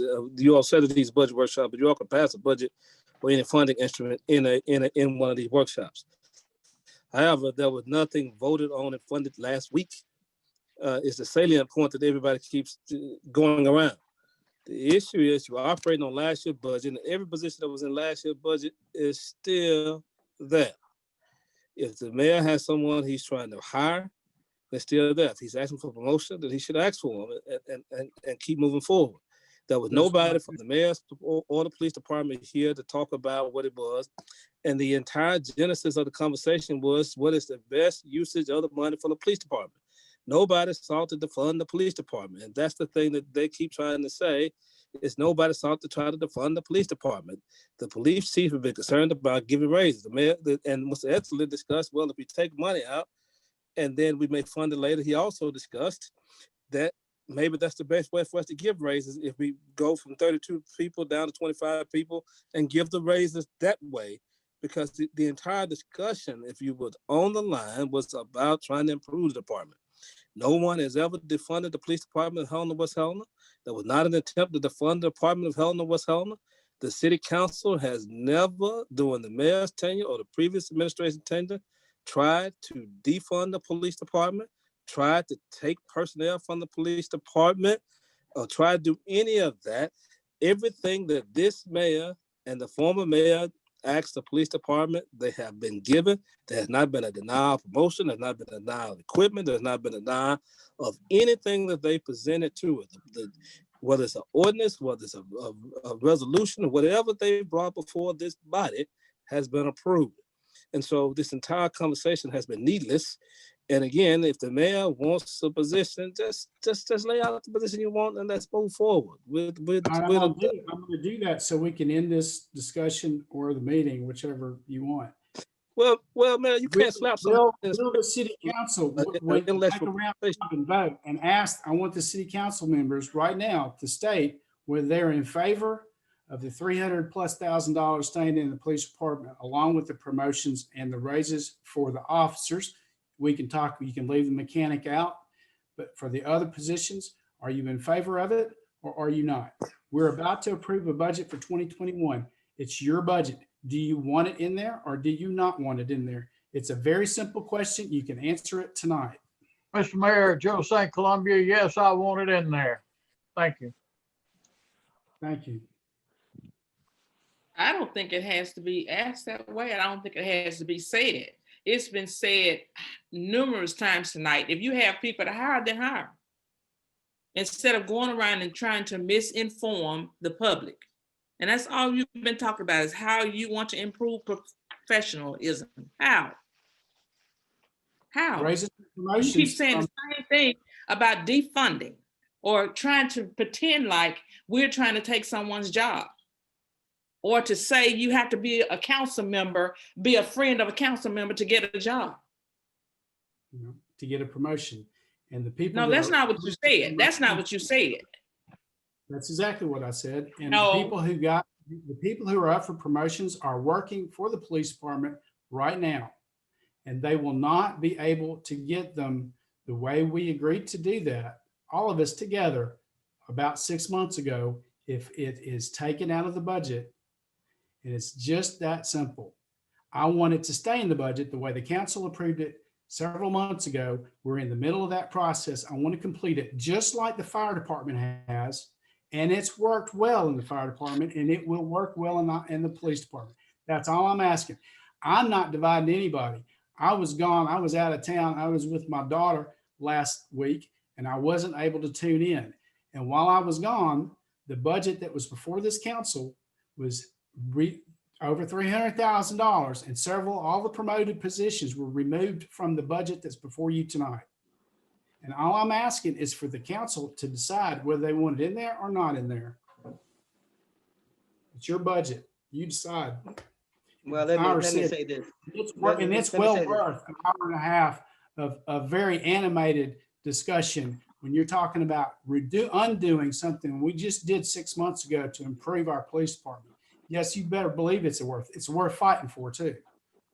Man, nobody's not saying that it's not worth fighting for. What I'm saying is your approach has been entirely inappropriate and false on many levels. And that's all I was saying is you said the cronyism. Mayor, I'm talking. You will not interrupt me, Mayor. Now, you showed respect to me just as you demand that everybody else show you respect. Now, as I was saying earlier, you said that about cronyism. That is a pathetic statement, Mayor. You should not be saying that about cronyism. The city council does not have a record of promoting people because they don't promote people. You promote people. And you're saying that about that they can't get promotions other than it being a crony. That is false, and you know it's false. And the one thing about it is if you want the positions, then the city council is here for you to get the positions. I don't think anybody's arguing with you about whether they want the positions. They just trying to get to the same point you're trying to get to. What is the best place and the best way of doing this? And it's one of those things that we're going back and forth and back and forth and back and forth. When the issue is this, if you have people to promote, lay them out, promote them. Lay it before the city council. If you have jobs that you want to do, advertise for them. They're in the budget, advertise for them. And that's the part I'm not getting about this entire discourse. And that's why I believe that this is entirely political. Because the thing about it is you Yeah. have the authority to do so. You've been given a budget from last year that you're still operating on. And the thing is, if I think the point that the council is trying to make is nobody's trying to take the positions. They were trying, if you'd have listened to the meeting, they were trying to see what's the best way to fund the department. That's all they were trying to do. That's all they continue to try to do. I'm not a city council member, but the one thing about it is, as the mayor, I have to stop you from making these type of statements because we have lawsuits that are pending where people make allegations and you're saying that people only get promotion for cronyism. I cannot tolerate those type of statements being made in the city council meeting because that's not the official policy of the city council. And I would not adhere to it, allow the city council to make any statement like that or the mayor making a statement like that. Now, on the issue, I think that everybody's for funding the police department. I don't think anybody's against funding the police department. I think everybody's for having a great police department. And the thing is, how to get there is where you all disagree.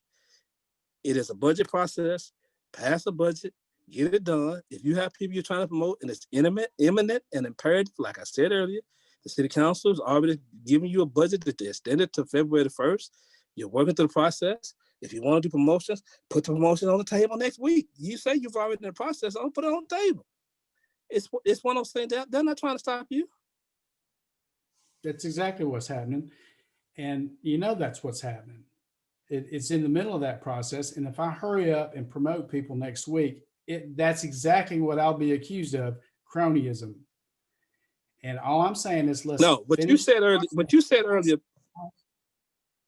you're interrupting me. What you said earlier was that you were trying to hire people, you were in the process of hiring people, and I asked you, was it imperative at this point to hire those people, to promote those people? If so, go ahead and do it how you do it. Follow the city policy.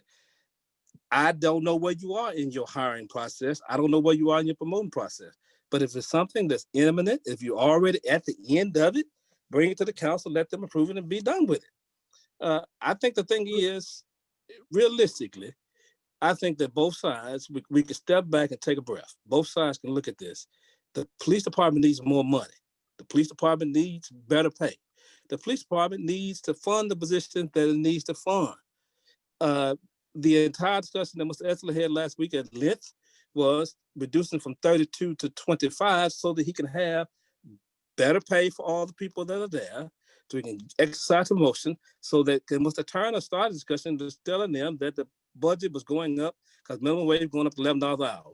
And so we went from there as to how do you create significant gap between the $11 an hour people and the people who are there? How do you do promotions? How do you pay raises? How do you do all those things? And so contextually, when you're trying to protect the department and keep that integrity for the department, that's what we looked at beginning. Okay, we may have to have less number of people in order to provide the quality of office for the police officers. They will have the funding and all the equipment that they need, and et cetera.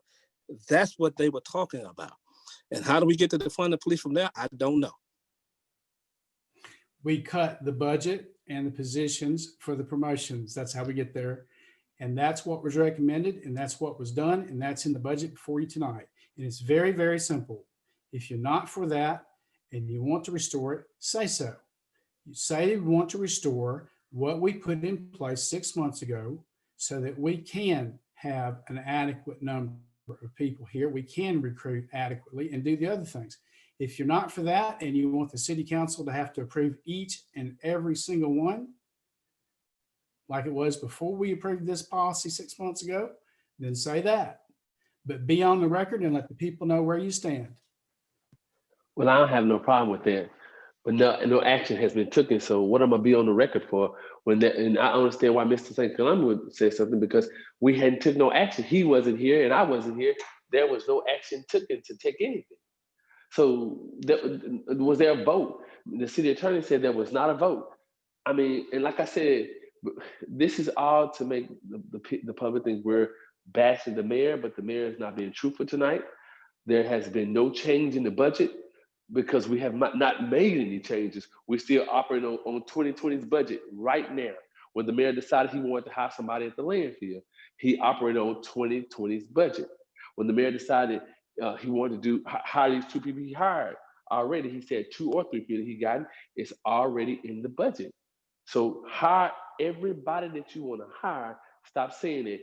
Go ahead and tell Chief Smith, Chief Mayfield to interview these people, do what you got to do. But there has been no change. This is something that the mayor has cooked up to say that we defunded. Every elected official has got on this call and said there has been no defunding. That's what the mayor is telling his followers, and they're going to go with him because they think that the city council is bashing him. But no one is bashing the mayor when I'm coming to the council's defense because I'm a member of this body. We have not defunded anything. If the mayor wants to hire a cat, a dog, a snake, a lizard, he has the right to hire whoever he wants to hire. I don't get to dictate if he hire my mama, my sister, my brother, because that's not my role. My role is to fund positions and worry about this property. So again, Mayor, will you please correct yourself? We have not defunded anything. You can hire. I will. Hold on, wait. You can hire your cousin, you can hire your sister or your brother. Tell them to put in the application at City Hall. Your police chief is the supervisor or the department head of the police department. He can hire my brother, your sister, your cousin, or your son, or my brother, or my daughter. Just go through the proper steps to do the application because nothing has not been defunded. Hire who you want to hire. We've wasted almost 2 hours and can't get anything done because you're still talking about defunding. The money is still there. Just like you're giving raises, just like you're trying to give more raises, but it's still there. Nothing has changed, Kevin. Nothing. So that I yield back to you because nothing has changed. All right, Chris, let me say this. We have had an open application for the police department for months, and we still do. So we never stop the application process. We always are trying to recruit, and we're trying new ways to recruit. The second thing is you talk about me coming to you, but nobody came to me and nobody came to Chief Smith with this proposal. And thirdly, I'm just going to say it like this, and we'll finish this up. I'm going to ask our city treasurer, Derek Turner, to restore the funding that was recommended to be removed and the positions to the 2021 budget for consideration before the council. Does anyone object to that?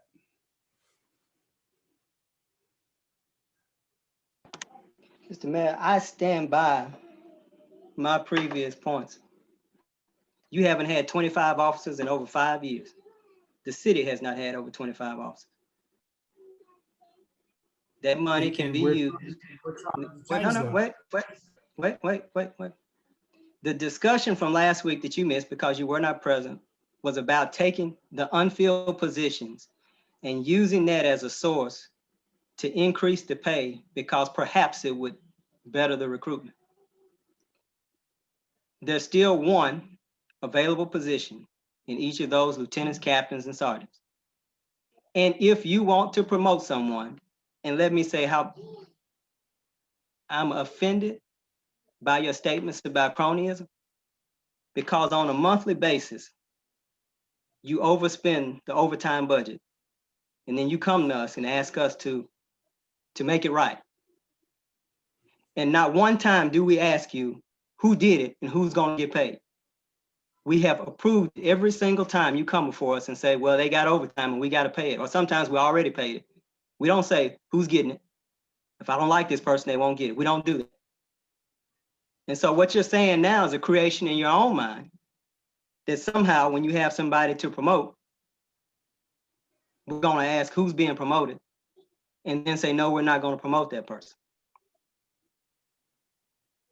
You haven't had 32 officers in nearly 10 years. So what I'll do, because I want you to understand that I want at the end of all of this discussion about police department, this, that, and the other thing, I want the citizens of Helena-West Helena to benefit. And here's how they're going to benefit. I stand by 25, and I want you to feel 25 first. The records indicate you can't feel 25. So we want you to feel 25. It'll be your high water mark since you've been mayor if you can get to 25. And if you can get to 32, that's even better. So what I'm going to do is every 2 weeks when we meet, I'm going to ask the clerk to put on the agenda an item from me, police department staffing. And I'm going to ask you every 2 weeks, do we have 25? Do we have 25? Do we have 25? And I'm looking forward to the day that you tell me we have 25 full-time officers on staff. If you tell me we have more than 3 people to promote, I stand by it. However, since it has not happened historically, since the data suggests you can't get there, it suggests that we're wasting money. I suggest that it not be appropriated. And I don't back down from that. Now, I understand that this defunding the police thing that you're doing is purely political. I think you thought that Mr. Franklin was probably at the meeting, and he wasn't. But we had a bona fide discussion about better use of funding in the police department to get police officers more pay. To get police officers more pay. That's what it was about. So you can call it, you can label it, whatever you want to. I stand by it because I believe it to be good policy. And our Arkansas Code says that the city council is in charge of finances and property. This is finances. And if it bruises your ego that you have to ask for funding for a position to promote someone, the same way you have to ask for overtime pay, then I'm sorry. That's the way this thing works. I by no means shrink from my position because it is right. We have city records that indicate the police department has lost officers every single year, and more dramatically during your administration than any before. That's what the city records indicate. So I have no reason to run from the fact that you haven't shown an ability to fill 25 positions. We have not taken away a single police officer who's currently employed for the city.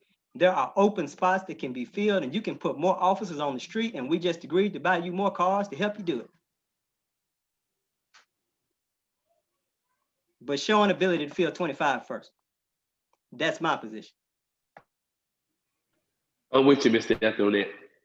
Well, let me just say that you did more than object to overtime. You asked for a state police investigation of police department overtime, and specifically, we're looking at 2 individuals. You've also questioned the increase in overtime by both the police department and the fire department, not you, Mr. Etherly, but members of the council, that was higher than normal because it was during the funeral processions for Mr. Travis Wallace, for Officer Travis Wallace. So yes, you definitely questioned overtime. Yes, that's your place to do it, but don't say that you haven't done it. The issue about the 25 and the 32, it was like that 10 years ago. It was like that 5 years ago. What makes you think that we're ever going to change the way it's been if we don't change the way we've been doing it? That was what we were talking about 6 months ago when we approved this new process of promotion and raises to reward and incentivize by merit those police officers who are there now. Okay, that's what we decided to do, and that's what was removed last week. And finally, we did it for the fire department, and it worked. And we didn't have to come to the council for every person who got promoted in the fire department and for every raise, we didn't have to do that because we approved this for both the fire department and the police department. But because the process has one more test on a manual that hasn't been implemented yet, we're a little bit further along or slower in the police department, and the law enforcement is a harder thing to recruit for. So we need to have better incentives to recruit good people here. It's cart before the horse. If you say just hire people, it's not like we can just go on the street and hire somebody. They have to go through a drug test, a background check. There are a lot of issues when it comes to the police department, besides just hiring somebody off the street. You can't just run out there and fill positions. So it's not as easy. And if it were that easy, we wouldn't be saying how we haven't done it in 5 years. We haven't done it in 10 years. We're talking about going forward, and we're talking about moving the city forward. And to do that, we have to change the way we recruit for the police department. And to do that, we have to hold out the prospect that if they come to work here and they play by the rules and they do a good job, they have a prospect for promotion and increased raises and salaries. That's what this was all about. And that was all taken away. In the budget, it is before you time. And if you want to restore it, then I will be the first to praise you. But if you take it out, I'm going to call it what it is. And I'm sorry if you feel like I'm playing politics. I wasn't here, as you pointed out last week. This was done in my absence. It was in there, and now it's not. It's very, very simple. As a matter of fact, you want to cart before the horse. You want us to fill them, but you don't want to give us the ability, like we have had in the last few months, to hold out the prospect for our police officers. If they stay here, they will get promoted. They have the prospect of promotion on merit and raises. That's what we're trying to create. And then we recruit more people who have the prospect of professional development without having to move somewhere else to get it. That's the whole point. We don't just walk out on the street and hire the first person. And if we did, we would be criticized for hiring people who shouldn't be in the police department. We would be losing cases in court because we didn't have legible police reports or good files or good cases or investigations. We have to have good police department. That's what we're trying to reach, and that's what this undoes. Well, if I can, before Can I wait? Can I say something? Can I say one thing? Okay, you're saying we approved this 6 months ago. Can you please tell me how many officers have been hired in the last 6 months? We've hired, but I can't give you a number, but I can tell you we started that you just recently hired 2. So if you can only hire 2 people in 6 months and you still had 12 positions out there, what makes you think you're gonna? I stick by what I said, and I'm a firm believer that you can, if you can show me that you can do 25, then we talk about 32. But it's harder to get 25 if you don't have the prospect for professional development and promotion and raises. That's the whole point, getting the cart before the horse. It hasn't worked in 10 years by your own admission. It hasn't worked in 5 years by your own admission. I've been here too. We approved this. By my own admission, those positions have been in there for the last 5, 10 years, but that for some reason, these people have not been promoted. So don't say that you're changing it to try to promote people. Those positions been there. They've been there. They were not just put in there last year. They have been there for the last 5 years and have not been filled.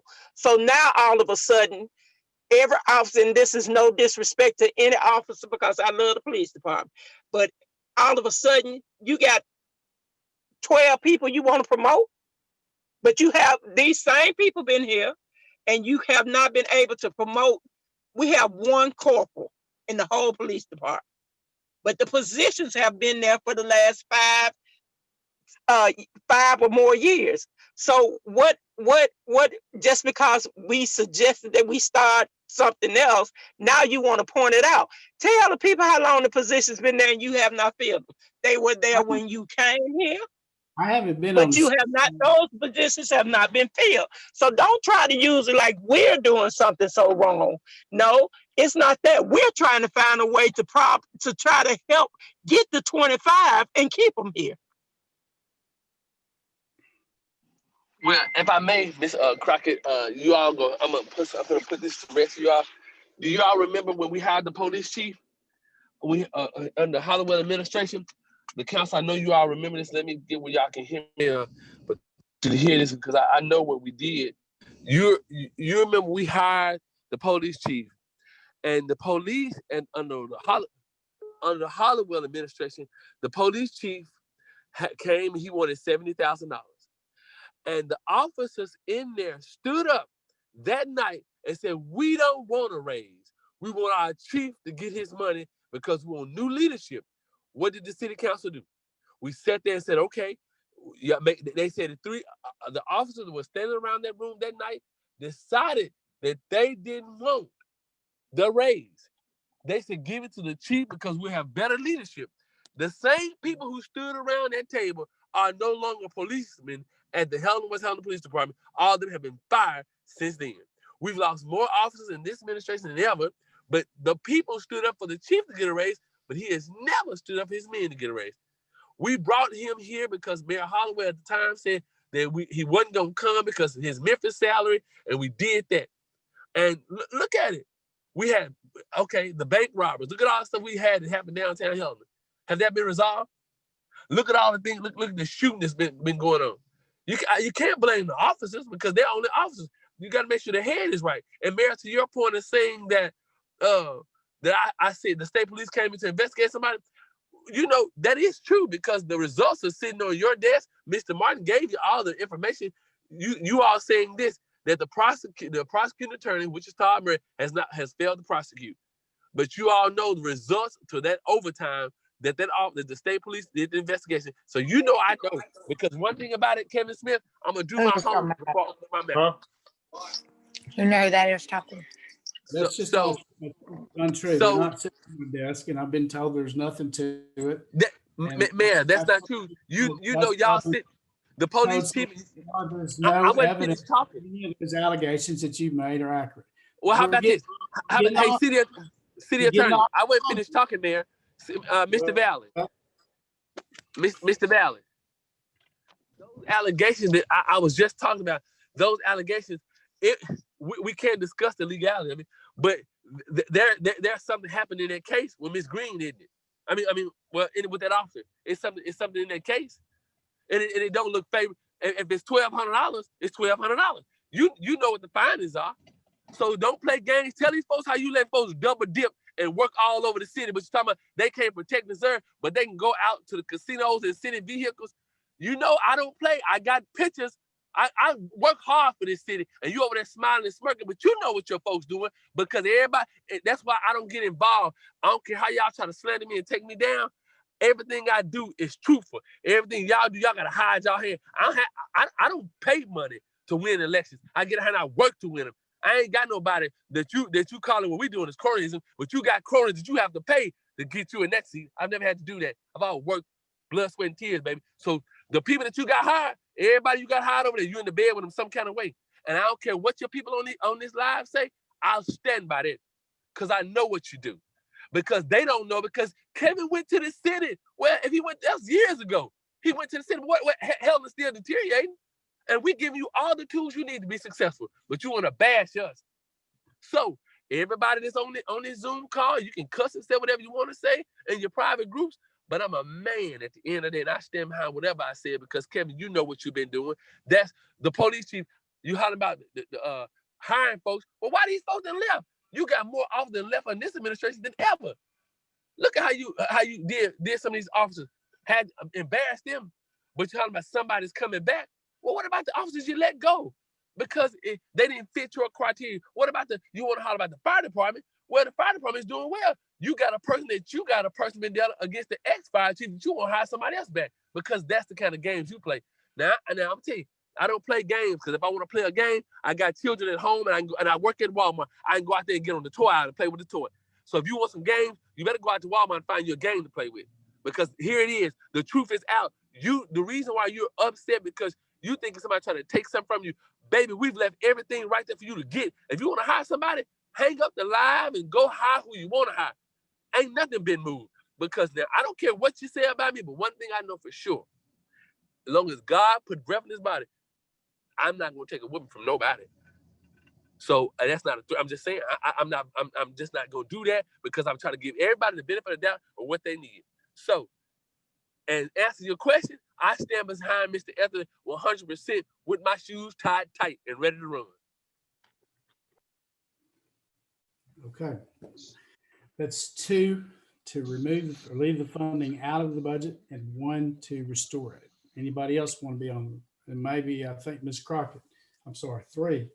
You really a piece of work. Out of the budget and 1 to restore it. That's 4. We have 2 others. Anybody else want to go on the record as to how to direct Mr. Turner to prepare the council's budget final approval? Where is Mr. Turner at? Mr. Turner, are you on this line? come on and say something. Is Mr. Turner on the line? Because nobody voted to defund nothing. That's why you taking counts, but ain't nobody defunding nothing. We started telling you go and taking out over $300,000. Ain't no, but hey, Mayor, have you saw that been approved anywhere? Have you seen that? Has that been approved anywhere? Show me. Let me pull over. Show me right now. You got the minutes. Show me have that money been moved. Show me where the budget that they have gotten this out of the budget and said they don't want this in the budget. Where the budget at? To tell these folks that you're telling some tales, some tall tales. There is nowhere in a budget anything that shows that these folks have a printed budget that shows that these folks we didn't cut that kind of money. Do you have a printed budget to show us? So all this arguing we've been doing is in vain because you have no proof, no nothing. You just got your folks all upset tonight and they passed their bedtime because you playing games with them. But there's no printed budget that shows we cut anything. Tell your people that. Yes, there is. What? Yes, Show there me. is. I haven't received it. I have not received it. I have not received it. Where's the treasurer? Mr. Franklin, you're doing a lot of talking for somebody who said they weren't at the meeting last week. Well, guess what? I listened to what you said. I listened to what you said because your word is the truth to your people. But I'm telling you, I speak for the poor. The people don't have a voice. You know well we hadn't took anything out. I wasn't here, but I know that if something had happened, they would have called me. You wasn't here either, Chris. I know he wasn't, but that's all he good for. That don't try to put us out like that. You going off here saying you ain't listen to me, but you want to get home and try to roar like a lion. You better go sit there and purr like a kitten because it did not happen. And I'm tired of getting upset. And forgive me for yelling at you. I'm just kind of upset that you started talking about you taking count. Like ain't nobody removed nothing. We didn't told you. It's like you ain't getting it. We didn't told you to go hire the people. Do it, Kevin. Let us, because I'm gonna tell you like this. I don't care what your folks said. At the end of the day, I'm gonna lose. You can go hire who you want to hire. Hire them right now. Hire two people. What we're trying to do is promote within the ranks. Kevin, we hadn't stopped that. I haven't stopped that at least, and they hadn't either. But go ahead and hire some people. Do what you need to do. And you know that. So the question is, it's been removed from the budget. Do you want it added or not? Added back or not? Final approval. It's a very simple question. Where is it removed at, Kim? I hadn't saw it in no budget. Well, I guess I looked at the budget that was sent out after last Tuesday. They hadn't saw no budget. Ask you to email Mr. Turner to email you. He works for the city. He works for the city. I shouldn't have to call him. He should be he elected official just like we are. He should be on the call to answer these questions because I hadn't done anything. I haven't seen the budget. I have not seen anything. And I wish that you would stop saying that I have not defunded anything. The budget has not been approved. That's why it's called a workshop. So let me finish. That's why it's called a workshop. So we can get together and you can tell us what you need. We have not done anything. I have not. And I don't see a budget. So I'm going off what I have not seen. I have not seen the budget. So the 2020 budget is we're still operating on. You need to hire what you need to hire and stop all this. And forgive me for yelling at you. But it's like you ain't getting it, Kevin. You got the power to do what you want to do. Mr. St. Columbia have said this over and over. You know what? When we decided we weren't going to fund the Parks Department, you know what you said? We can go, Mr. St. Columbia, we can go back and appropriate. We go back and appropriate. That's how we've done this for years. Everybody says, well, we ain't going to fund this position, but if needed, we can go back and appropriate. That's what the city council been doing for years. And when you decide to hire your assistant chief, you hired him. So you go back and appropriate. Go. This all it is. It's give and take. If you want them, like they said, get to the 25. Get to the 25. That's all. I don't care what you do. I'm here to help you, but I'm not gonna keep letting us go on the same thing. And forgive me for arguing and raising my voice because I'm kind of tired because we could have solved this. You could have called us one-on-one and said, "Hey, can you explain why this happened?" I wasn't here. I told you my child was sick. I was not here. But I listened to what you said on KJIW or Rick Kennedy, whoever show you was on. But I'm just saying like this, let's stop this. If you want to hire somebody, Kevin, go ahead and hire him. We waste almost 2 hours of going back and forth, studying talking about defunding. You over there taking notes about that's 3. I'm for whatever you got to do it. Hire folks right now. But like Mr. Etherly said, if you get to the 25, show us. Because when you want overtime, you have to come to us. When you want some overtime approved for one person to code enforcement, we give you that.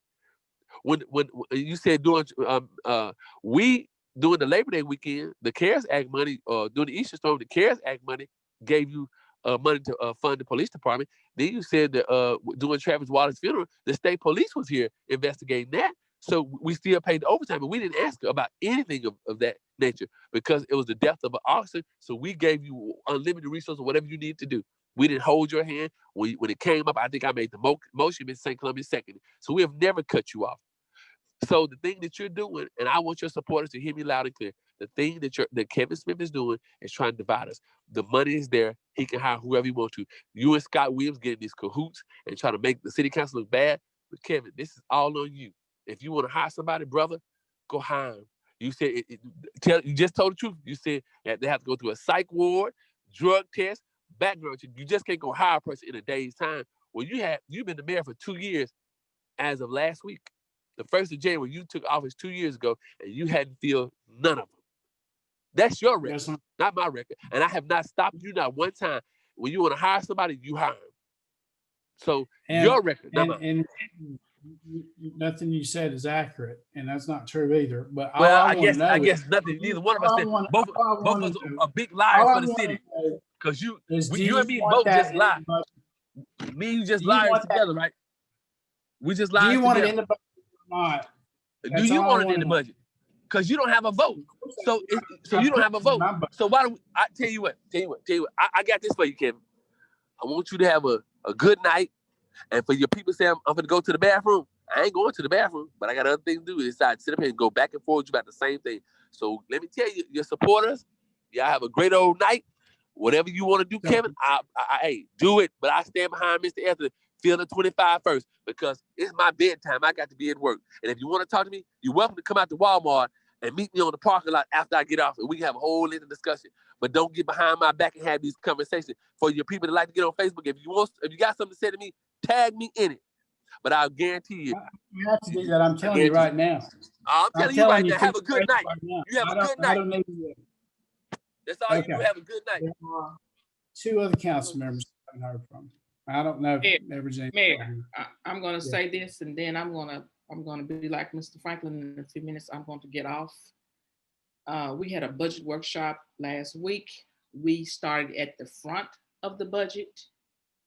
I guess the other departments are not important because you haven't mentioned anything about anything else that was in there, and you say you have a copy of it. We did do some things in other departments. We did some things in the police department. And I also want to say that I don't want people to think just because you were absent, those decisions were made in the police department. Because even if you had been there, discussion would have still taken place, I believe. Because we're only trying to do things that will move the police department forward as well as other departments. Once again, I'm not a part of defunding anything. I have not taken anybody's job away. And you don't have to be my friend to get a job. I stick to what I say. I stick to what we discussed last week.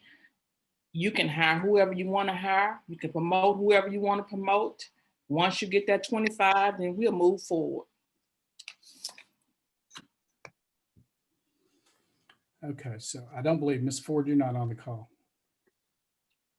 The thing about it is this, man. I think the conversation could have been healthier. I think the conversation could have been healthier and still could be healthier. The point that the city council has been trying to make all night is we don't have 25 officers. They're trying to get to 25 officers, and they're trying to give those 25 officers competitive salaries. And so this question about whether the 300,000, et cetera, is pointless. The issue is they're trying to fund 25 people with comparable salaries. And the discussion was supposed to begin tonight with what are those type of salaries. But instead, we've been dealing with defunding when they were trying to fund. And so we're going back and forth over it. And that's the thing that's been so disappointing about this is the whole point, as Mr. Etler said to you earlier, was get to 25 and then they'll discuss 32. But they were trying to get to 25 with reasonable salaries. And that's what the issue is. Right now, you said that there are 19 officers, so there's still 6 positions that haven't been funded. The discussions that they were trying to have is what is the appropriate salary? And that's what they were trying to begin this evening with. But we've been going back and forth about them trying to take $300,000 out of the budget when really what they were trying to do was, at Mr. Turner's suggestion, which he's very quiet on this call, they were trying to best use the money that this police department has. If you get to 25, I mean, you haven't got 25 officers. If you can fund them properly, considering that you raise the minimum wage, the state has already raised minimum wage to $11 an hour, and you look at all of that, that's what that discussion they were trying to have with you, with Mr. Turner, and with themselves about what is the appropriate salary. And as Mr. Etler said, and Mr. Franklin said, as well as I believe Ms. Crockett and Ms. Davis have all said, if once you get to that, you get to the 25, then you discuss going to 32.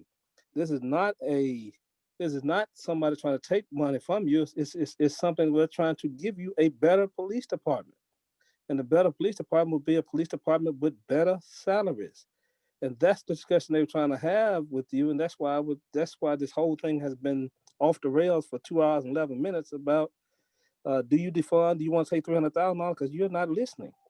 The discussion that they've been trying to have is a simple one. Okay, we historically 5 years we have not had 32 officers. You said today that 19 officers. They say we want to get to 25 officers. They've said that over and over again. And they said that they want to look at 25 officers after you get there to get into 32 officers like it used to be. The question that they've been trying to do is what's the best manner to get there and what salaries go with those positions. That's the only discussion they're trying to have with you. I don't know why we're arguing over 300,000 when we hadn't dealt with the first 6 positions. We hadn't dealt with the other positions. And so because historically you had 32 in 2010 and you went all the way down to 14 at some point last year, and you're at 19 now, and they're trying to get you to 25. They don't see it as losing positions. They're saying the chief has said over and over again they need better salaries. You said they need better salaries. They said, okay, Mr. Turner, how can we get better salaries? Mr. Turner said, well, this money has been sitting here all along, and here's the money that you all should use. And that's how the conversation started. Then they went back to the whole issue. Mr. Etler made a suggestion, but take 2 of these positions away, and we can look at funding them appropriately. And what the salaries would be, then we get 25, then we can, if we historically can get beyond 25, we can get to 32. That's the same discussion Mr. Etler said earlier tonight. It's the same thing Ms. Crockett said, the same thing Mr. Franklin said, it's the same thing Ms. Davis said. They want you to have more officers, and they want you to have more people who are competitive with the salaries. You can't attract great officers without good salaries. And the conversation, as I said, has been frustrating because we're going back and forth when the entire purpose is to get your officers better salaries and to get your officers more officers. But first, we can't talk about 32 if we can't get 25. And that's the whole issue. And how do we get to 25? Well, you made a long, eloquent statement, which was making their point. And your statement when you were making about you have to do drug tests and do all those other things and going through all those things. And what they were trying to tell you, that's precisely our point. We're trying to get you to 25 officers first. And then after we show the capacity to hire and maintain 25 officers, we can go forward from there. That's what the conversation has been about. It's not been about defunding the police. It's about trying to give the police what the police need and identify the need, identify the salary, identify what's competitive. And if there's no sense in having 33 personnel in the budget if we can't fund them, if we can't field them. And so the funding you would take the fee of 32 salaries, if you would reappropriate that among 25 salaries to make it competitive, then we can look at going further and getting other officers after you get a police department that's consistently has 25 people. That's the whole point that they've been making all night. That's the whole point they made last week. And that's the part about you saw the end product, but you didn't see what discussions were that went into it. And I disagree with Mr. Franklin. You can't call him. You know that's a violation of Freedom of Information Act, and I know you know that, but I'm just saying that for the public. The discussion has to be held publicly. But I think that's the same point where the city council are. So your question is off base when you're saying, do you want to put the 300,000 back in? But they keep telling you they want to put 25 police officers in, fund those police officers to the best ability they can, with the best salaries they can, and give them the best equipment that they can. And then when you reach that level where you're funding them, then we go back to 32 officers. I think that's what the city council has been trying to tell you all night. Okay. If that's what the city council's been trying to tell me all night, which could have been done last week. They said that last week, Mayor, you wasn't on the call. But that's not what happened in the budget. What happened in the budget was 300,000 plus was removed from it. It wasn't removed, put into salary. No, Mr. Valley, I apologize that I interrupted you earlier. I'll let you talk. You didn't take the 300 plus and apply it to raises for police officers. You took the 300,000 plus away, period, along with positions. Now, if the council would like to take that 300,000 plus and apply it to raises for the other police officers, I'm willing to listen to that, but that's not what happened. Over $300,000 was removed from the city council along with promotions. And if you want to get to 25 or you want to get to 32, I would submit to you that the most important recruiting tool, according to the people who know more about this than I do or any of you do, is to have a path towards professionalism and a path where they can get promoted professionally and rewarded for merit, both financially and in terms of their title. That's what we discussed 6 months ago. That's what we did. And that's the funding that was in the budget I presented. And that's the funding that was removed last week. It was not applied to raises. It was not given to the police department. It was just wholesale removed from the police department. Now, let me ask you a question. You want to give it to the remaining police officers and other positions without the titles, we'll discuss that. But that's not what was done last week. And that's not the way that meeting happened. And that's not the way the budget reads. It's before you tonight. That is how the meeting happened. That is what Mr. Etherly discussed. Mr. Etherly, Ms. Crockett, Ms. Davis, Mr. St. Columbia, Miss Ford, none of them prepared the instrument that you have. Mr. Turner prepared that instrument as a starting basis. I'm not Mr. Turner, he can speak for himself, but the discussion was about reappropriating the money in a manner where it can be useful. And that's the whole thing about this. That's why everybody is so taken back about the statements about defunding and all that, is that is not the spirit of what was discussed. And that's then where's the 300,000 then? Man, nobody prepared to ask Mr. Turner. Where did it go? Did it just magically disappear? Where did it go in the budget? Mr. Mayor, you know that a budget is a working document, and Mr. Turner prepared that. The city council didn't prepare that. They were trying to discuss that. Where's your police chief? Where's your chief of police? Where are you with your numbers? That's what the purpose of the meeting is for. It's to get to that. And that's I gave you the numbers. What do you want to know? I gave you the numbers. What do you want to know? I don't want to know. I'm just telling you.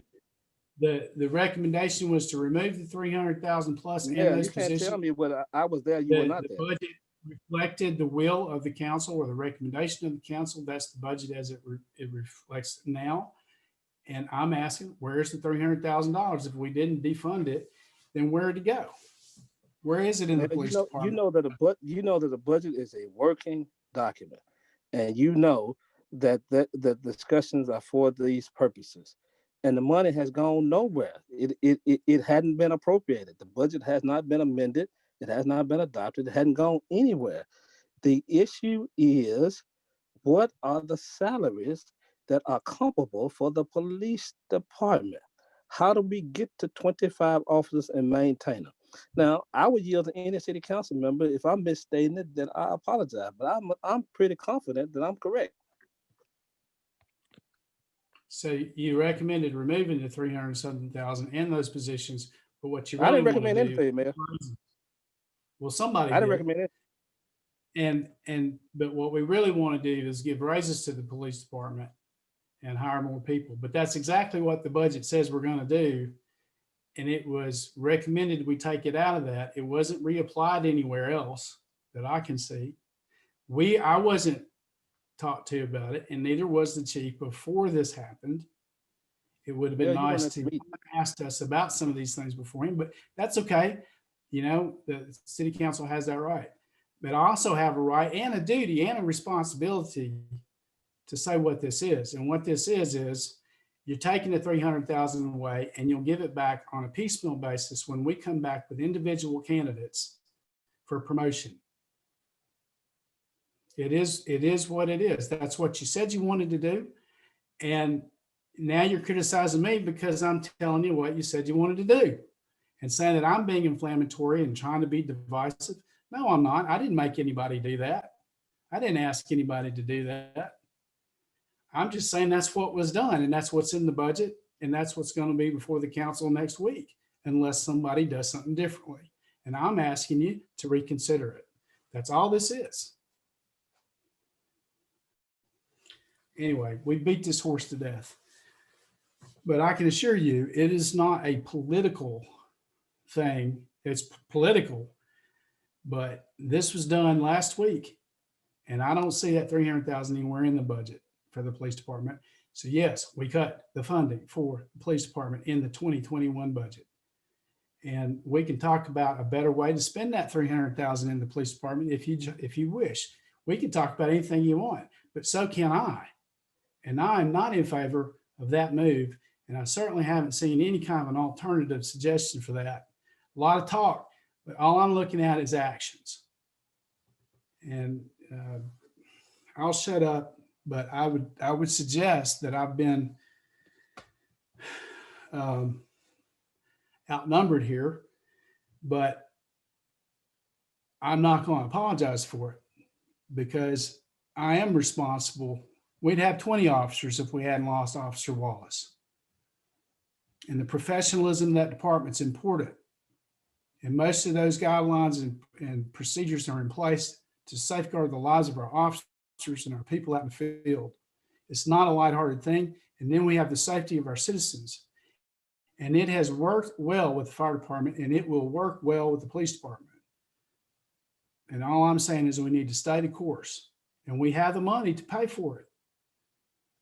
That's all I'm saying. We can't keep doing the same thing we've done 5 years or 10 years and expect a difference. That's why we're trying to change it. That's why we changed it several months ago. And we did it on the recommendation of professional police associations and chiefs and people that have a lot more knowledge about this than I do, or we do, on the best way to recruit people. And professional advancement, as all of you well know, is one of the most essential ingredients when you pick a profession. And when you pick law enforcement, most of the time you're picking it as a profession. It's something you want to do. Nobody would do it logically. You didn't pay enough. You risk your life. But the best ones are the ones that want to make a career out of it. But they want to know they can make a career out of it. And that's what this did. That's what we did as a body 6 months ago. And that's what was taken out of the budget last week. Now, if we're going to put it somewhere else in the department, we'll talk about it. But right now it's not in there. It's just removed. And I'll shut up. And I'm going to get off and let y'all complete I don't think I'm adding much to this discussion at this point. So y'all continue. And to miss.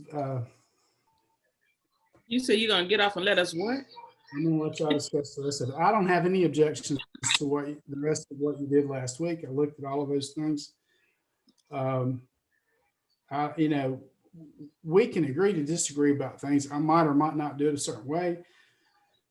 But overall, I don't have any significant objections to the other changes that I'm aware of in code or any of those other issues. But this one is a real problem, and I think it's a hurdle that we need to deal with. And I will try to lower my temperament on it, and I'll try to be open-minded about it. But I believe that this could have been a more informed discussion and decision before the recommendation was made and before we approve this budget for 2021. I think it needs to be done in a manner that is responsible for the public safety. And I'm sure I'm not accusing you of not being cognizant of the public safety of the public. But the fact of the matter is, until we do something else with that $300,000 that's going to show me something differently, we are taking that out of the police department for the police. And I can't support that. I'm sorry, but I can't. So anyway, I don't know if Mr. Turner's on here or anybody else, or Mr. Ellerly, if you want to take over the meeting, or if we still have the energy to do this at 8:30. And yes, it's taken up a lot of time, but I think it's an extremely important decision about what the future of public safety and law enforcement is in this city. And I think it's one of that and jobs are the two most important issues that face the city. So it's important. And I know you know that. So if anybody else wants to take over and share the rest of it, or if you want to adjourn, whatever your pleasure is. Makes me no difference. If we adjourn now, we need to probably schedule another meeting before Tuesday.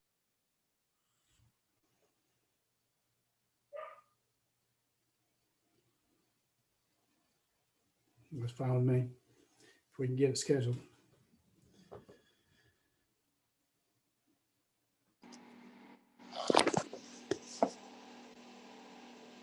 I guess Miss Sandy, are you still on? Yes, sir. You want to help us send out an email and try to get another time in a meeting before Tuesday? Yes, sir. Maybe Thursday at 6. That's my suggestion. Let's just try for it and see if everyone's available. Yes, sir. Okay. All right. If there's no objection, now I guess we'll shoot for Thursday at 6 o'clock. Maybe we can have a more productive discussion. If there's no objection, I don't just sit in a regular. If there's no objection, then we'll adjourn the meeting until Thursday. Thank you very much.